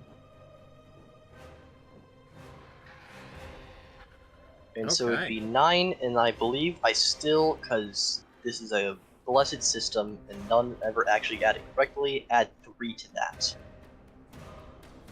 Okay. Very cool. So 9 plus 12. 3 is often 12. Often. Any bonus actions from you, Dysum? Since that is a spell, I have a question, a mechanical question. What's up? Now that Felix is paralyzed, the potion would not. You can't like shove it down his throat and fix that, or should someone steal the potion from his immovable body and use it? You can feed a person a potion. Mm-hmm. But would the potion undo what has already happened? We'll get there when we get there, if someone does it. This is the first time your characters have ever seen this interaction. I want that to come out and play. Yeah. Alright. Okay. Dizem, if you got nothing left? ... That would be it. Then we go to Glynis.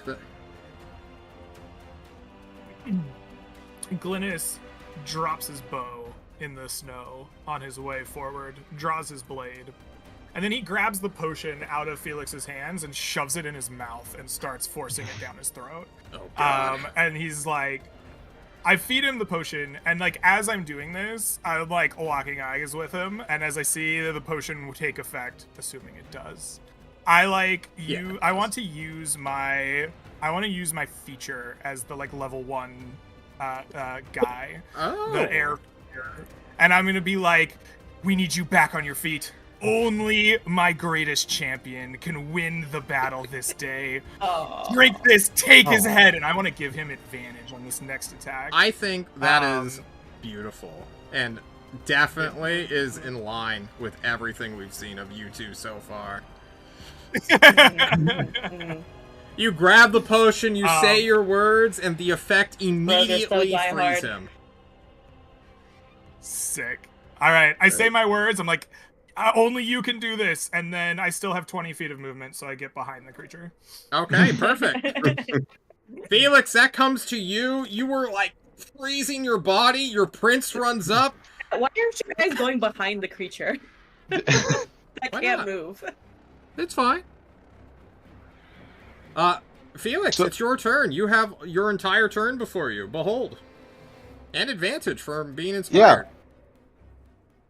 Of course. So, after this little interaction, there is not a word that leaves Felix's mouth, but there is a look. There is an exchange, and there is a shift in the way he looks, not only at his prince, but also at the beast. And not only do I have the advantage from Glynis, but I will also use Fighting Spirits to make sure I got 5 additional points. Go ahead and post Fighting Spirit for us. Dead. Yep, it's right there. Perfect. So it's supposed to give me advantage also, but I'm mainly using it for like the 5 temporary points. No, I getcha. Second wind is for chumps. You prefer to Fighting Spirit and attack it.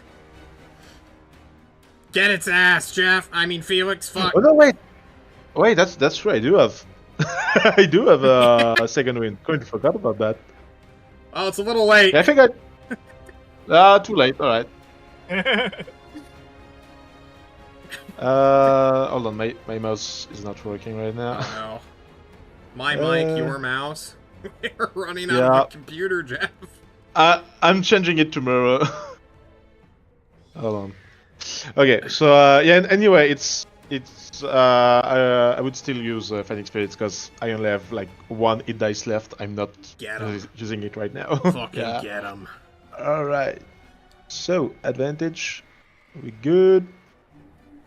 A 13 is 1 shy of its AC. Am I still blessed but though? You are still blessed, which means you will hit. Let's go. Please roll damage. Yes, sir. If it wasn't for the little red dot on your thing, I would have completely forgotten it. Just with how much stuff has been going wrong. Okay, Felix. Anything else on your turn? Any movement you want to take? Nope. I'll stay there. The lion gets to go. It has disadvantage on everything except for the bear druid. And it is going to shift slightly. Bear druid. The bear barbarian / ancestral guardian / bear daddy. The barbarian. The barbarian. breaker of laws. Barbarian. Yeah. You shall be clawed, it calls out, at advantage for you recklessly attacked him. It was Viciously I mean- mocked. Which viciously makes marked, it yeah, normal so it's for the flat. first attack. Yes. Perfect. It bites you for a 25. Doing half of that due to raging. And then it will follow it up with a claw attack. Now at advantage? Or is there a disadvantage from something else? Okay. The net? Unless I No. can switch. Roll get this in the crit, John. balls Let's go. react from my spot. It will Does not the net roll make a an crit. attack with disadvantage? This is the net. It'll hit no matter what, dealing 6 more, bringing you to 3 health, it looks like. Yep. Oh boy. Okay. Next Stay up alive, is I the gotcha. snakehead. I'm sorry? Stay alive. Alrighty. Seeing that a potion knocked out its magical paralyzation effect, the snake immediately swivels its head to face you, Dizem. Dizem, you know the deal by now. You may choose to willingly blind yourself, making a dex save, or potentially willing yourself past this creature's pathetic attempt to paralyze you. Just a tech. It's a DC 14 Wisdom saving throw, correct? Yep. Yeah, I'm gonna go for it. Hell yeah. Guys, this is Opens all 4 eyes wide. Stands back. How can you paralyze that which has more eyes than you? First, I'll roll that. Oh, okay. Oh, Yeah, God. I don't need it. You're Whoa. blessed. It's so simple. You're not Oh. paralyzed. It's just a I do stupid not need snake. bless. The stare down of the century. All 4 Beyonce. eyes open wide and stare into this Mhm. monster before realizing it's nothing more than anything I've seen.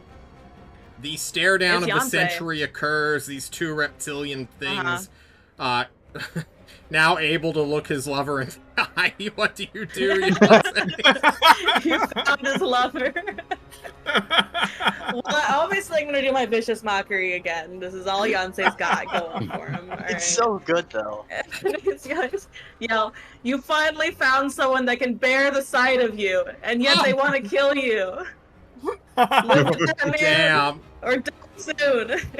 It will pass. It's used to that kind of thing. What? all right, that's fine. It's just a cantrip. And then I'll cast my healing word on Bear Daddy. Okay. Keep Bear going, Bear Daddy Daddy. getting all the words of encouragement. Bear Oh my down, God. Bear Daddy. 8. Oh, 8. 8 healing for Effectively you. 16. Mm-hmm. Hell yeah. Alright, Goathead. Goathead rolls the d6 on a 6. We get fire. Don't you fucking do it, John. Ah! The Goathead will attack with its horns. It'll aim for Felix, who's closest. Felix, suffer! Ugh! Bwamp. Bwamp. Bonk bonk. Oh boy, am I glad I took Yeah, that this plus extra 5 is keeping you HP. up. Whew. Uh, Okay, so what does that bring you to? You were at Um, 16, so 3? I was at, yeah. Also, Quick math. I will use my reaction because Oh! I know it might not do much damage, but I'm still a tiefling. Oh! And Rebuke him. Rebuke you him kidding, hellishly. Felix? there is one gift that Daddy Demon gave me. Is that one? This episode should have been titled Daddy.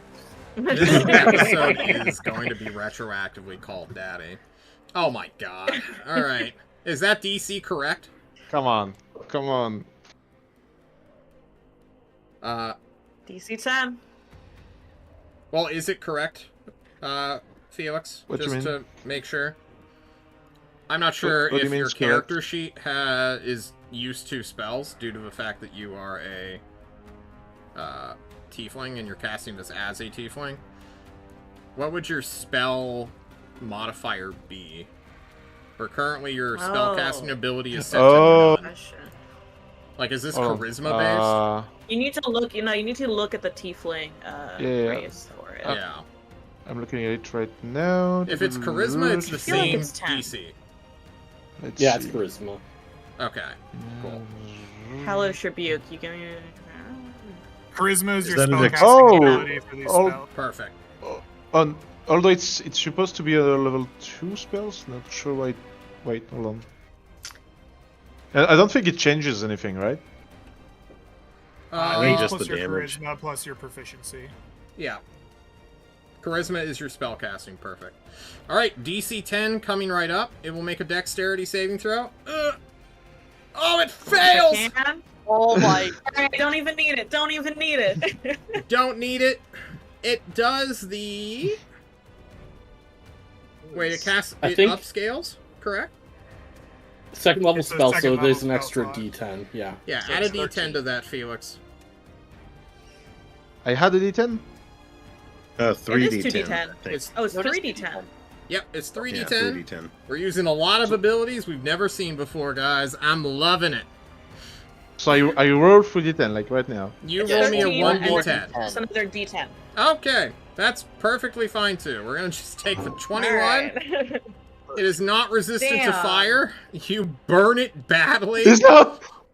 I forgot how good Hellish Rebuke is. It's Cheers. really good. Yeah, it's really Felix, good. as you cast this spell from your infernal lineage on your ring finger, which is giving you a +1 bonus to AC, you feel a sudden constriction as though your blood flow is currently being cut off. That is your immediate reaction as it becomes Snefru's turn.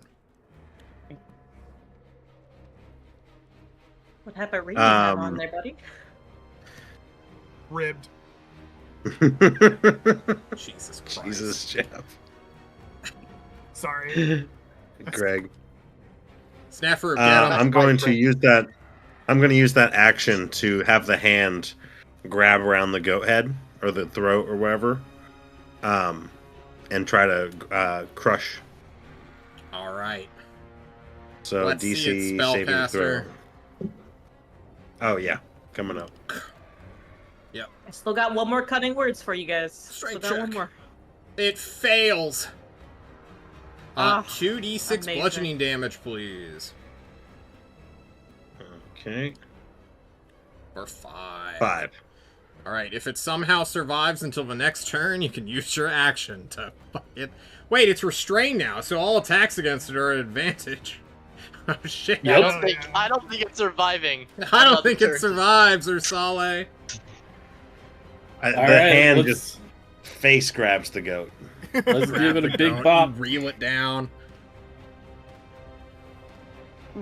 Oh my god. And with the final blow, you bring its health to 0. And you kill it. The maul, the hammer. Where do you strike to truly end this creature's life, Ursale?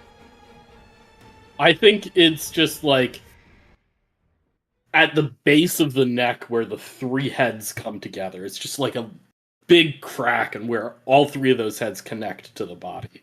Right where you crit it earlier.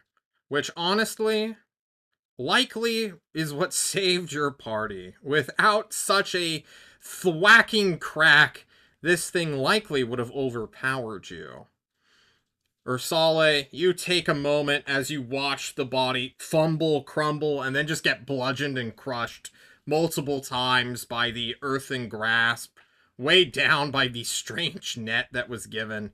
You see Felix looking at his hand. What reactions does he see in Glynis and Dizem immediately, guys? He sees Glynis with his leg prepped, ready to go for his signature kick in the balls technique. And then maybe maybe a brief flash of disappointment that he didn't get to kick the creature in the balls, but Glynis is self-assured and confident. There was no other outcome to this fight that Glynis could have imagined other than his party kicking this thing's ass. And Glynis looks around the smoking ruins of this combat and realizes it was a tough fight, but of course the glorious facilitators facilitated victory once more. Very true. Yonsei from far away and uninjured just starts clapping. Yeah! Great job, everyone. Look at you guys. You all did so well. Oh, so proud of you. I'm just falling on my butt with the snow melting around me. You guys did great. Love that. Love that. Love that for you. You know, Dizem. Good to see you alive. Yeah, Dizem. Dizem somehow leaving another battle almost entirely unscathed. Yet again, feeling lucky. He's gonna look really satisfied at the fallen beast.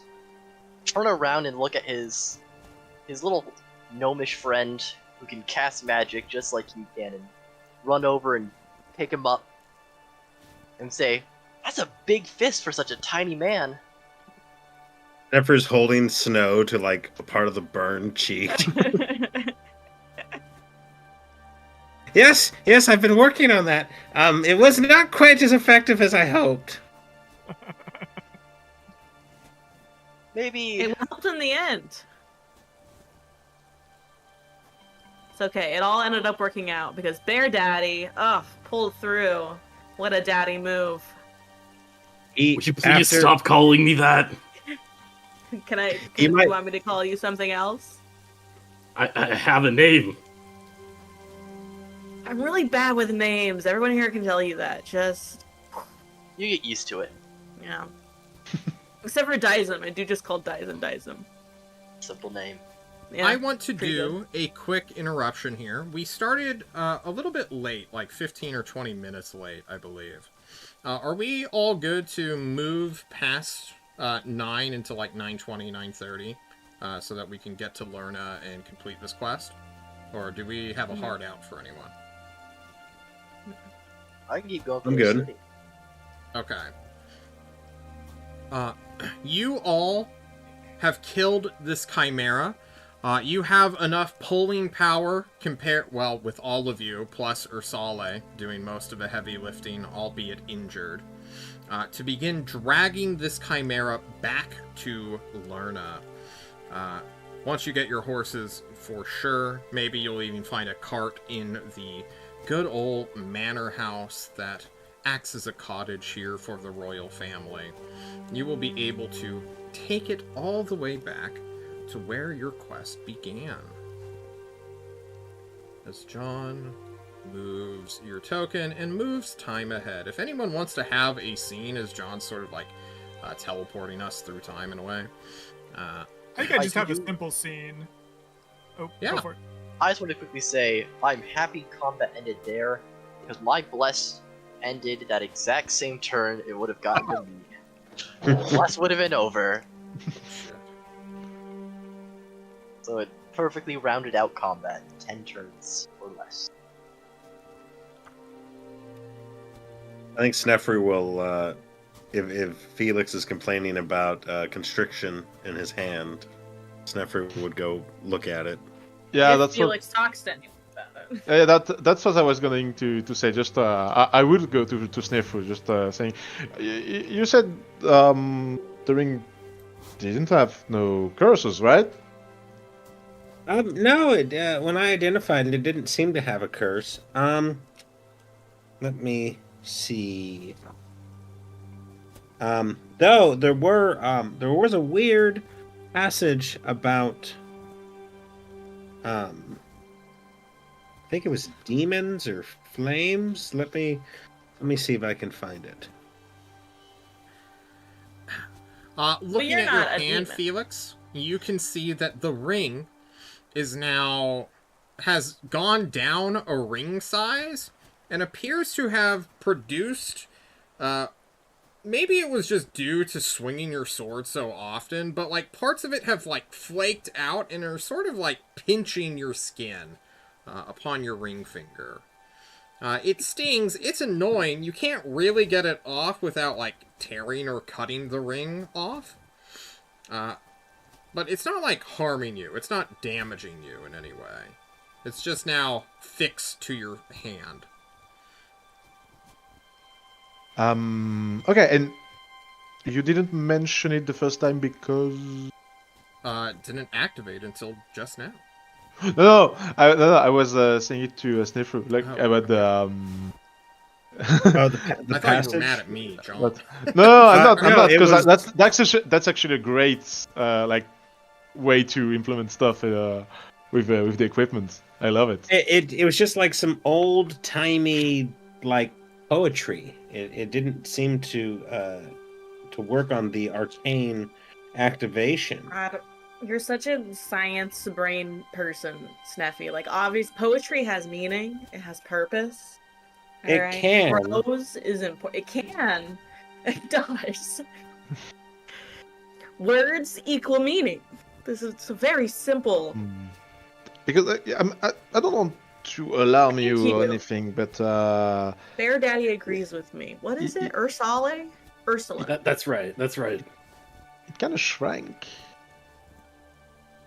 I will look into that. You used to shrinking rings there, Felix. I mean, when I used my demonic powers, No one's getting my joke. You guys must not have any fun during your off days. I might lose a finger if I keep demoning. So, Do you want to cut it off? no, I don't want to. Not the finger, the ring. Oh, Hmm. well, not right now. I guess it's not like hurting me or anything, but But it might get worse if you do that again. And that was really cool. You should keep doing it. yeah, I'll think about it. Okay. Gwyneth, I believe you had a scene you wanted as well. I was gonna slap 10 gold in Ursula's hands and be like, "Well done. That was a great battle. I appreciate your strength and valor. Perhaps you might give thought to fighting alongside us again." And I don't give him a chance to respond. I just force the gold in his hands and then like go hang out with like the crew a little bit so that he has to stew on what I said.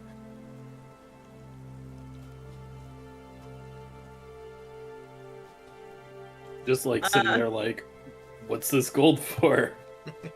You won the bet, so that's my payoff. Sure, but I don't think like he got that that you guys were betting money. He was just like, Literally betting oh yeah, money. I know where that's gonna be, you know. Fair enough. Just like Just because I think it would be really funny, Yonsei is gonna write on like a piece of paper, "I owe you 10 gold," and then forge Gilly's signature, and give it to Ursula and be like, "If you come back with us to the castle, just like give this to like this guy that handles money. He's got like a weird arm situation going on, and he'll give you the 10 gold that I owe you." what does this say? Says, "I owe you 10." Can you read? No. So he takes the paper and scribbles something else on it, and then gives it back. There you go. You take that. That's yours.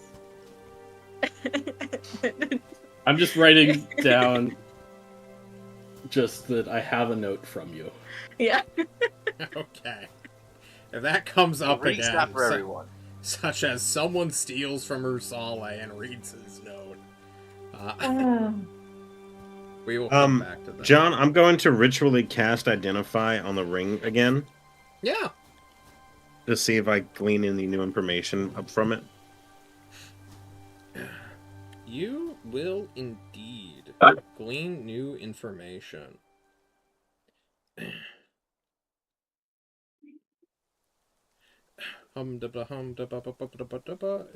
Macarena.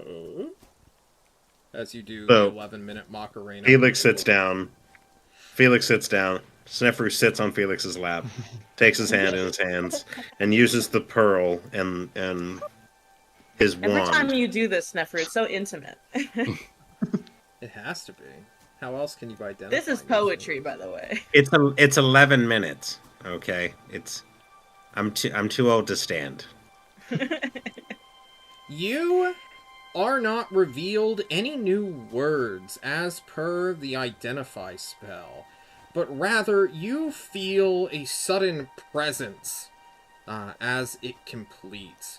And for the briefest of moments, Snefru, you get this visage of like a hollow helmet that is just a black void in between its two plates within the opening where someone's eye slit would be.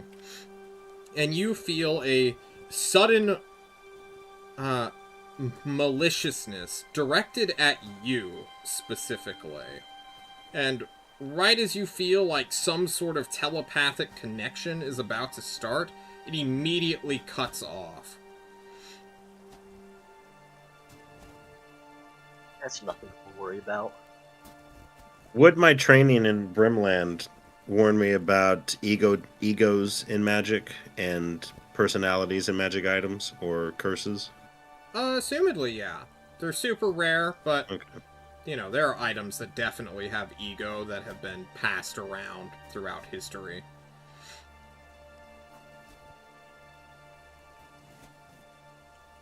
Snefru gets very excited.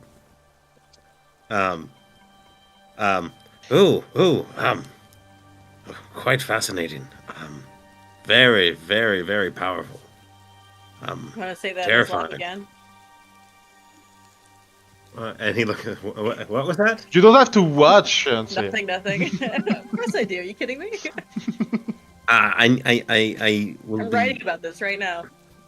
will be researching your ring a little more, Felix. I've never encountered this before.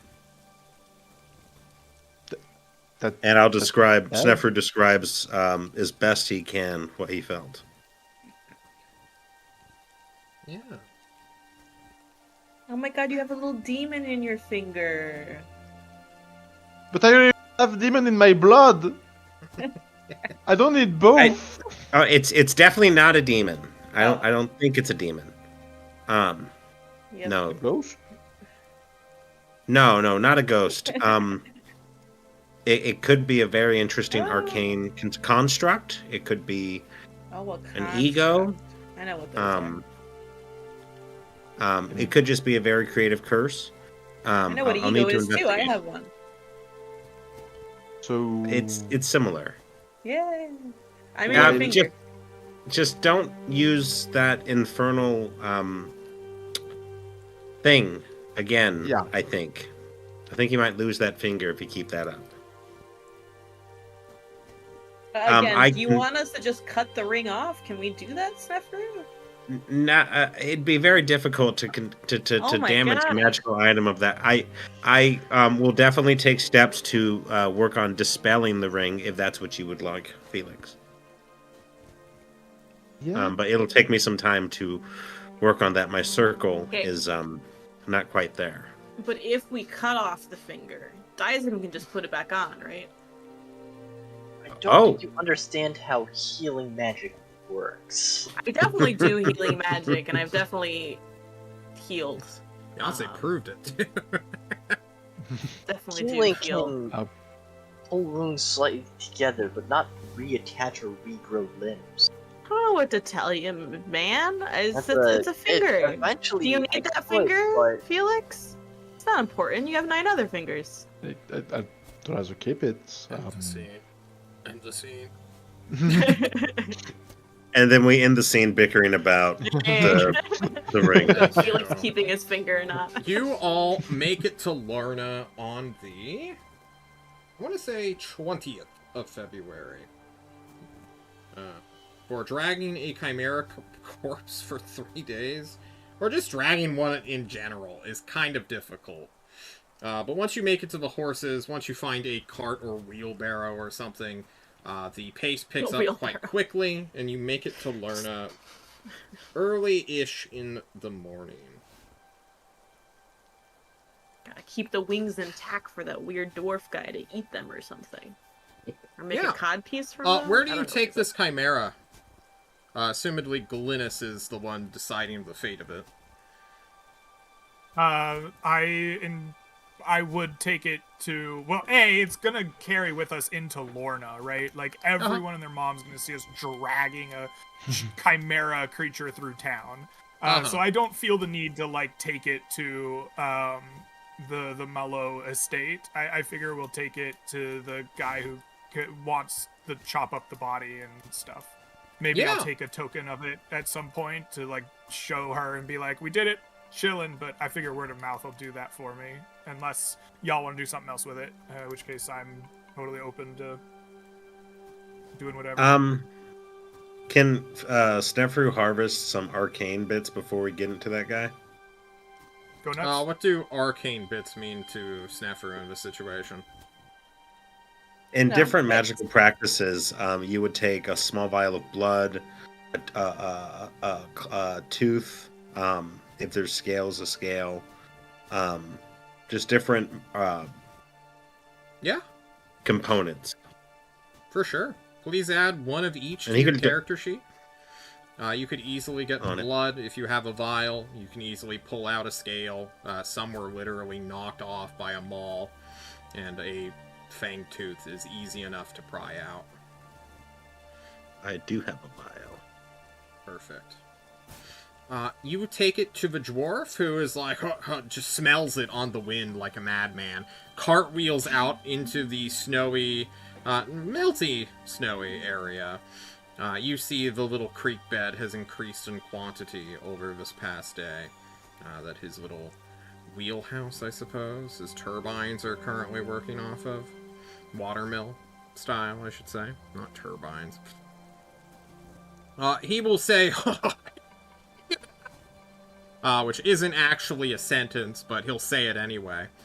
And will come to you, Prince Glynis, clasp both your hands, and cry in front of you. You see, like, fiery tears streaming down his face, which sizzle off, or cool with the wind air.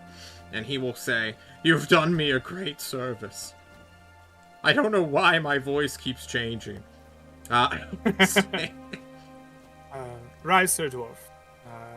It is you who did us a service by putting us in contact with a man of arms and showing us the way to this danger. I am happy to have it removed from my country. How can I thank you? As he's distracted, I throw a net at him. He doesn't even try to dodge. The net immediately strikes him down. I've been assaulted! Help, guards! He cries out to no one. No one is nearby. Slowly untangling him from the net, I say, you once said, if we were to slay the beast, that you would make something of it. If you wish to repay me, take what is yours and make what is yours, but take the rest and make it for the king. The king? Or you? Is that not the same? Yeah. Time any +1 right now. He begins to laugh. Glynis, he will eye you for a moment and quickly come to a conclusion that you are a man who needs a flexible weapon. And quite literally, before your very eyes, taking a plier to the great big dragon scale tail, or lizard scale tail, whatever you want to call it, this red scaled tail, which Snefru has taken a sample of, he will quickly strip it over and over and over again, and attaching it to part of its fur, still wet, just literally stripping it from the carcass that has been somewhat refrigerated these past couple of days. He will make you something quite fun. John wants to see, that is super cocked, the quality of this whip. Very wet whip. It is a very wet whip, which he speaks a word of power. A dark fire grows from his lips, goes to his hand, calcifies the leather to the scales, and then with a it unleashes a crack of force, and he hands you a Chimera whip. Please add this whip to your character sheet. Or rather, add a whip to your character sheet, and I will edit it from there. You want to do the editing? I am down with that. Yes.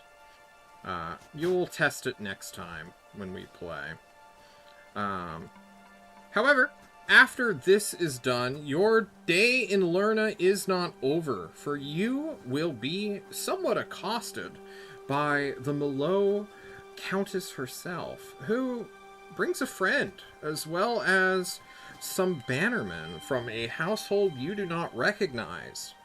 For upon their crest, John has to get the details, their crest is a quartered field of green and blue, with 2 pine trees on the top and the bottom, where the green is, which seems to have been felled by a halberd that goes through the quartering.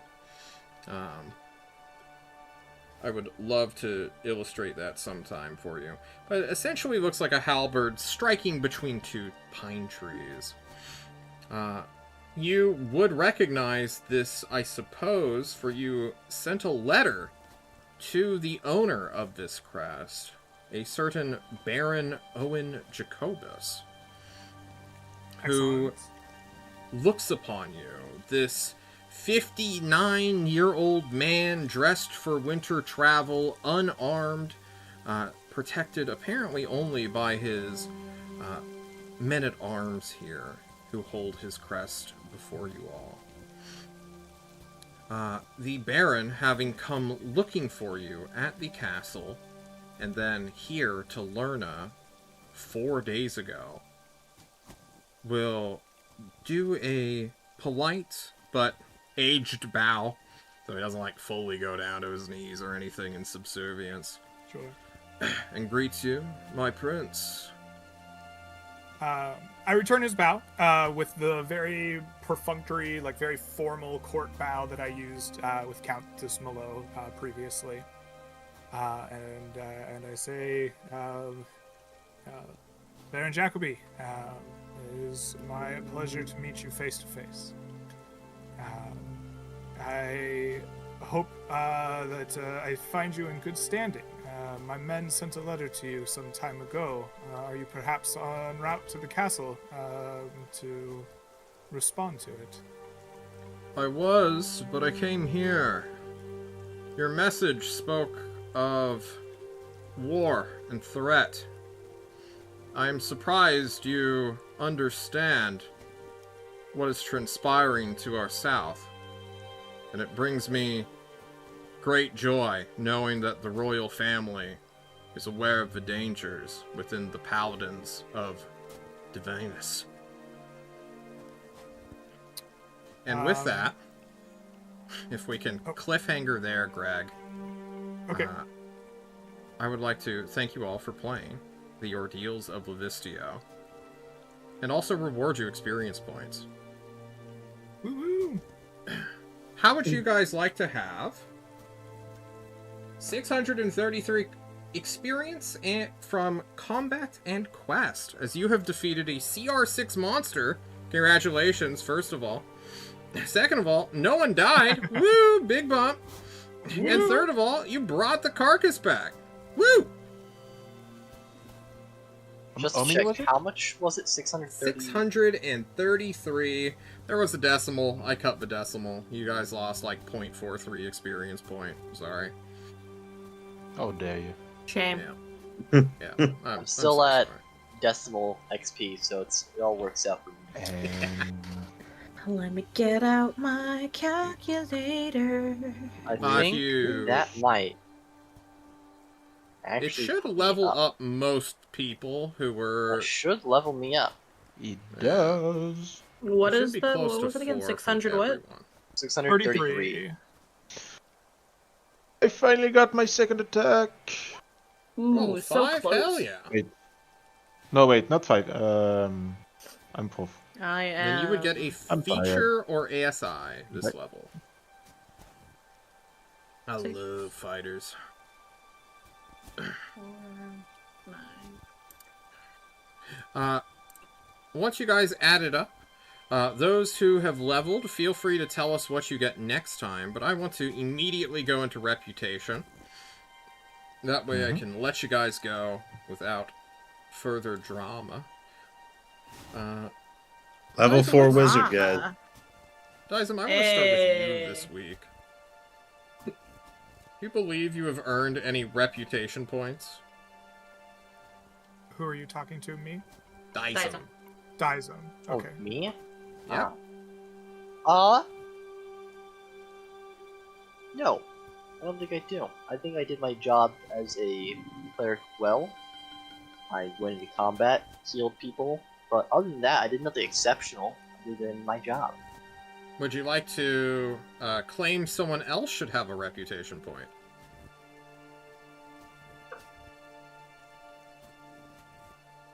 I'm trying to think of anything exceptional that happened.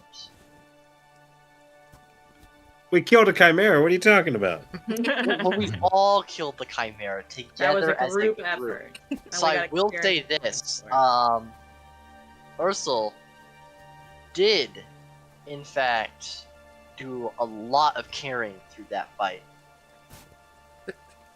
Congrats. That Good was- shit, Ursula. So, that's that. I don't know if that is a point for any of our point systems, but that crit really saved us. It would have killed people if it didn't happen.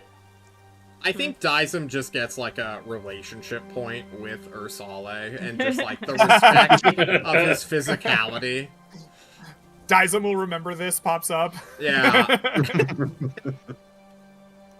Let's jump next to... We'll do this out of order. Let's jump to you, Rube.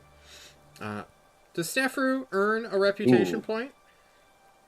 Snefru didn't do that much. He tried to do a lot, but he didn't do that much. I couldn't say honor because he ran and hid behind the Barian. Yeah. I don't think loyalty counts, except, servility, probably not. Ambition? You did have a strange moment with this ring. I did have a strange moment with the ring, but I don't know how that would affect my reputation. +1 tyranny. You get tyranny. Well, I mean, to would me, say from an I would- outside perspective, I guess, it seemed like you were interested in keeping the ring around more so than, like, is strictly speaking necessary. I don't know if that's an ambition thing for you. Maybe I like that's a- that. I think Corin brings up a great point. It's Not definitely for necessarily, you, not for Felix. not that Yeah. like you did it this session, but like in the totality of your actions around the ring, we see very clearly a like level of ambition of like, ooh, what is this? I'm excited. I want to pick at this. I'm not gonna like be worried about it or scared of it. Like this is intriguing and cool. And I think over the course of your interactions with the ring, we've seen that come to bear. I really like ambition there. I think Corin's right. I mean, it's the first like magical thing you've let him play with. Good news. I have He's a a wizard. for you. Give me the magic. But yeah, when it comes to magic, that's his favorite thing. I'll take a point in ambition. Okay. Sick. Next up, let's just, we're gonna go to Henrietta for Yonsei. Yonsei was a bard and pure and true this session. Did all the bard things, stayed back, didn't get hurt, helped everyone else, and that was it. Did a little bard stuff. Beyonce gets +1 to Bard, as she had, or Beyonce, Henrietta gets +1 to Bard in real life, but Beyonce also gets +1 to Bard for having the best quips. Like, I almost feel like her vicious mockery should, like, go, like, +1 or something, because that shit was savage. She hurt the feelings of a Chimera in such a way that, like, it will always be remembered. Like, she is a legend of like this area for being able to be such a sharp-witted, sharp-tongued master that even beasts of Tiamat fear and like quake at her insults. Yeah.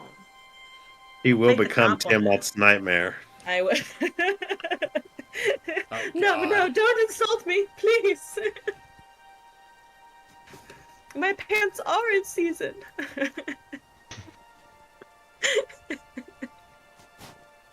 It's after Labor Day. It's after Labor Day.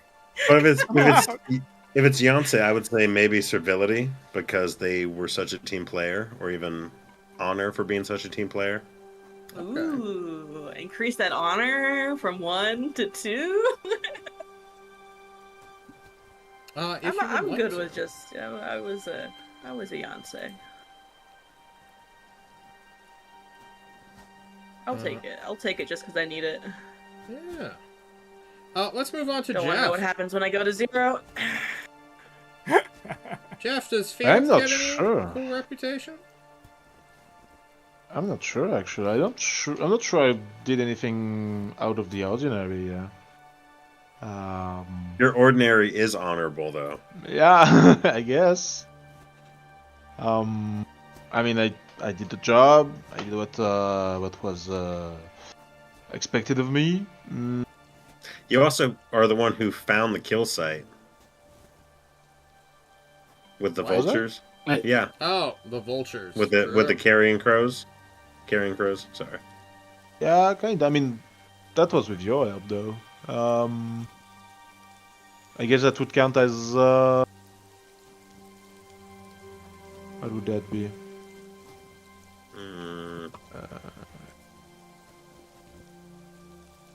Maybe ambition, because you took the lead that day. Either that or civility, I guess. Oh, It's up to you. I'd go for ambition. Just gonna go for ambition. It's another champion there. He had to step up. Sure thing. Yeah, right, let's put it in ambition. All right. Very cool.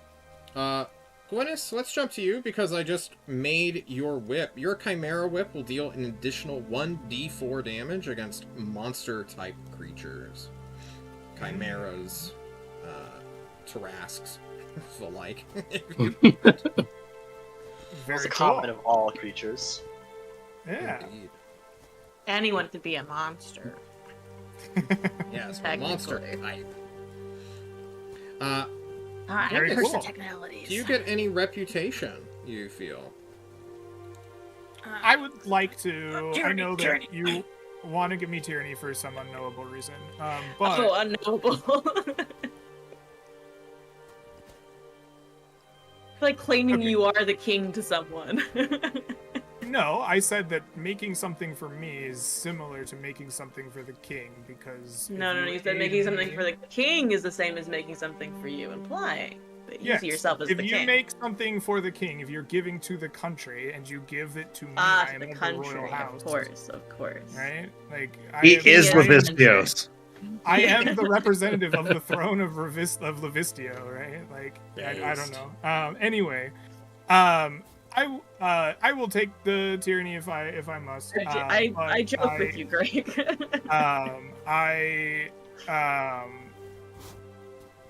My brain has fallen to pieces. I was going to say I would like a point of ambition for the combined sum of the last couple of sessions in which I marched down to city and heard there's a Chimera that is riling everything up.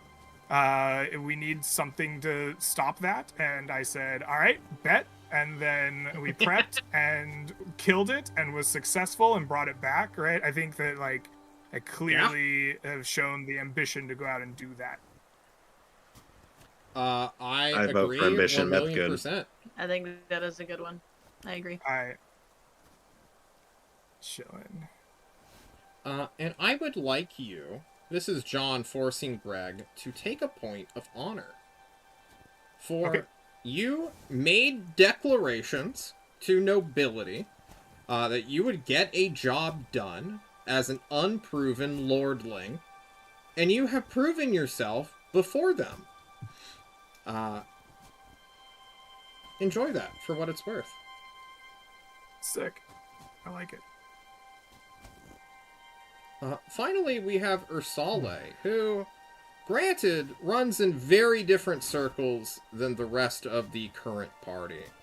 To you all, he is an unknown, almost one in everything.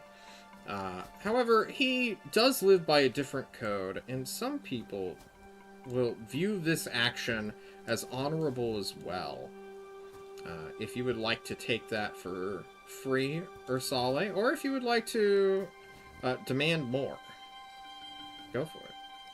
I totally agree with you that this is a significant task in sort of light of the goals, I guess, organization that I'm a part of, and I agree with honor. I think that makes the most sense. I'm going to disagree. I think you need more honor. Because you went toe to toe. Like, I you need mean, more than 1 point. You know, I did stand my ground in front of the gnome when the guy was coming. You also changed the pace of the entire encounter. Yeah, without Ursale having that turnaround moment of the sudden crit into the massive vulnerability, this could have easily turned into a rout where we leave Snefru to die. And he gets eaten by a Chimera, unironically. The fact that Ursale ate everything unmitigated and then landed that clutch critical strike was massive for you all. However, I don't think that's an extra point of honor. If anything, that's a point of Snefru's respect to Ursale, and his big brother's bear status, which he now... Joy. Snefru will remember this. The casters are just like, finally, a frontliner that we can rely on. Hell yeah. +1 to Brother Bear. +1 to Brother Bear. Greg, I know you like to add bonds to people.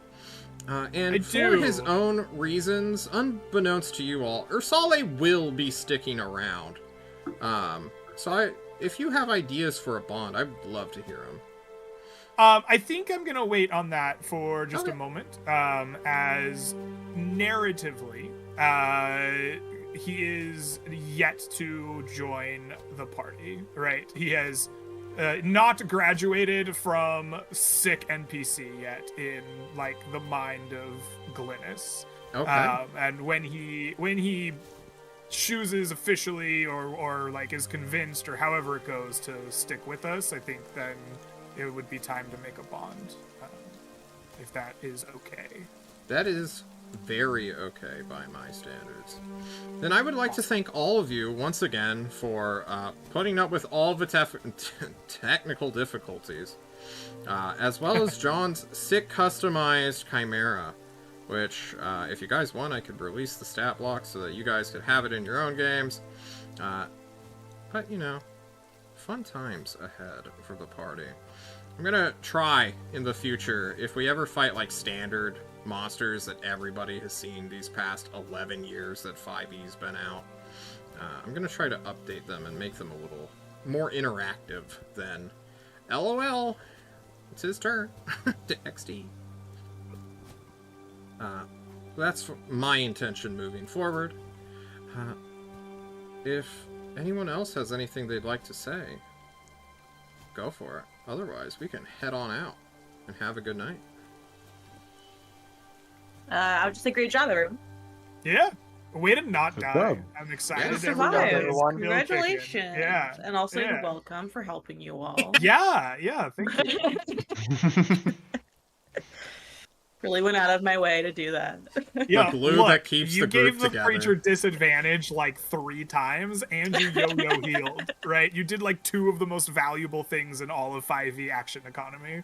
You saved Dizem from Thank you. nearly dying as well. He was going to be at 1 health and just dead the Yeah. next turn. I You mean, literally that saved me. hit Yeah, could have Sniffer would've dropped been a Bless, one. too. Yeah. Yeah, you drop Yeah. Bless, then Felix misses. Who knows? It could have Yep. caused a domino I was just effect. joking. Don't pile on to my joking self-confidence. No, Thank that's you the so only way much, to defeat Yancey. you, with sincerity. How dare you? How dare you? Okay. Alright, I will see everyone next week. Yeah. Yeah. Everyone, have a lovely I'm night done with wherever all my you busy are. things. See ya. And be like Snefru. Don't die. Woo!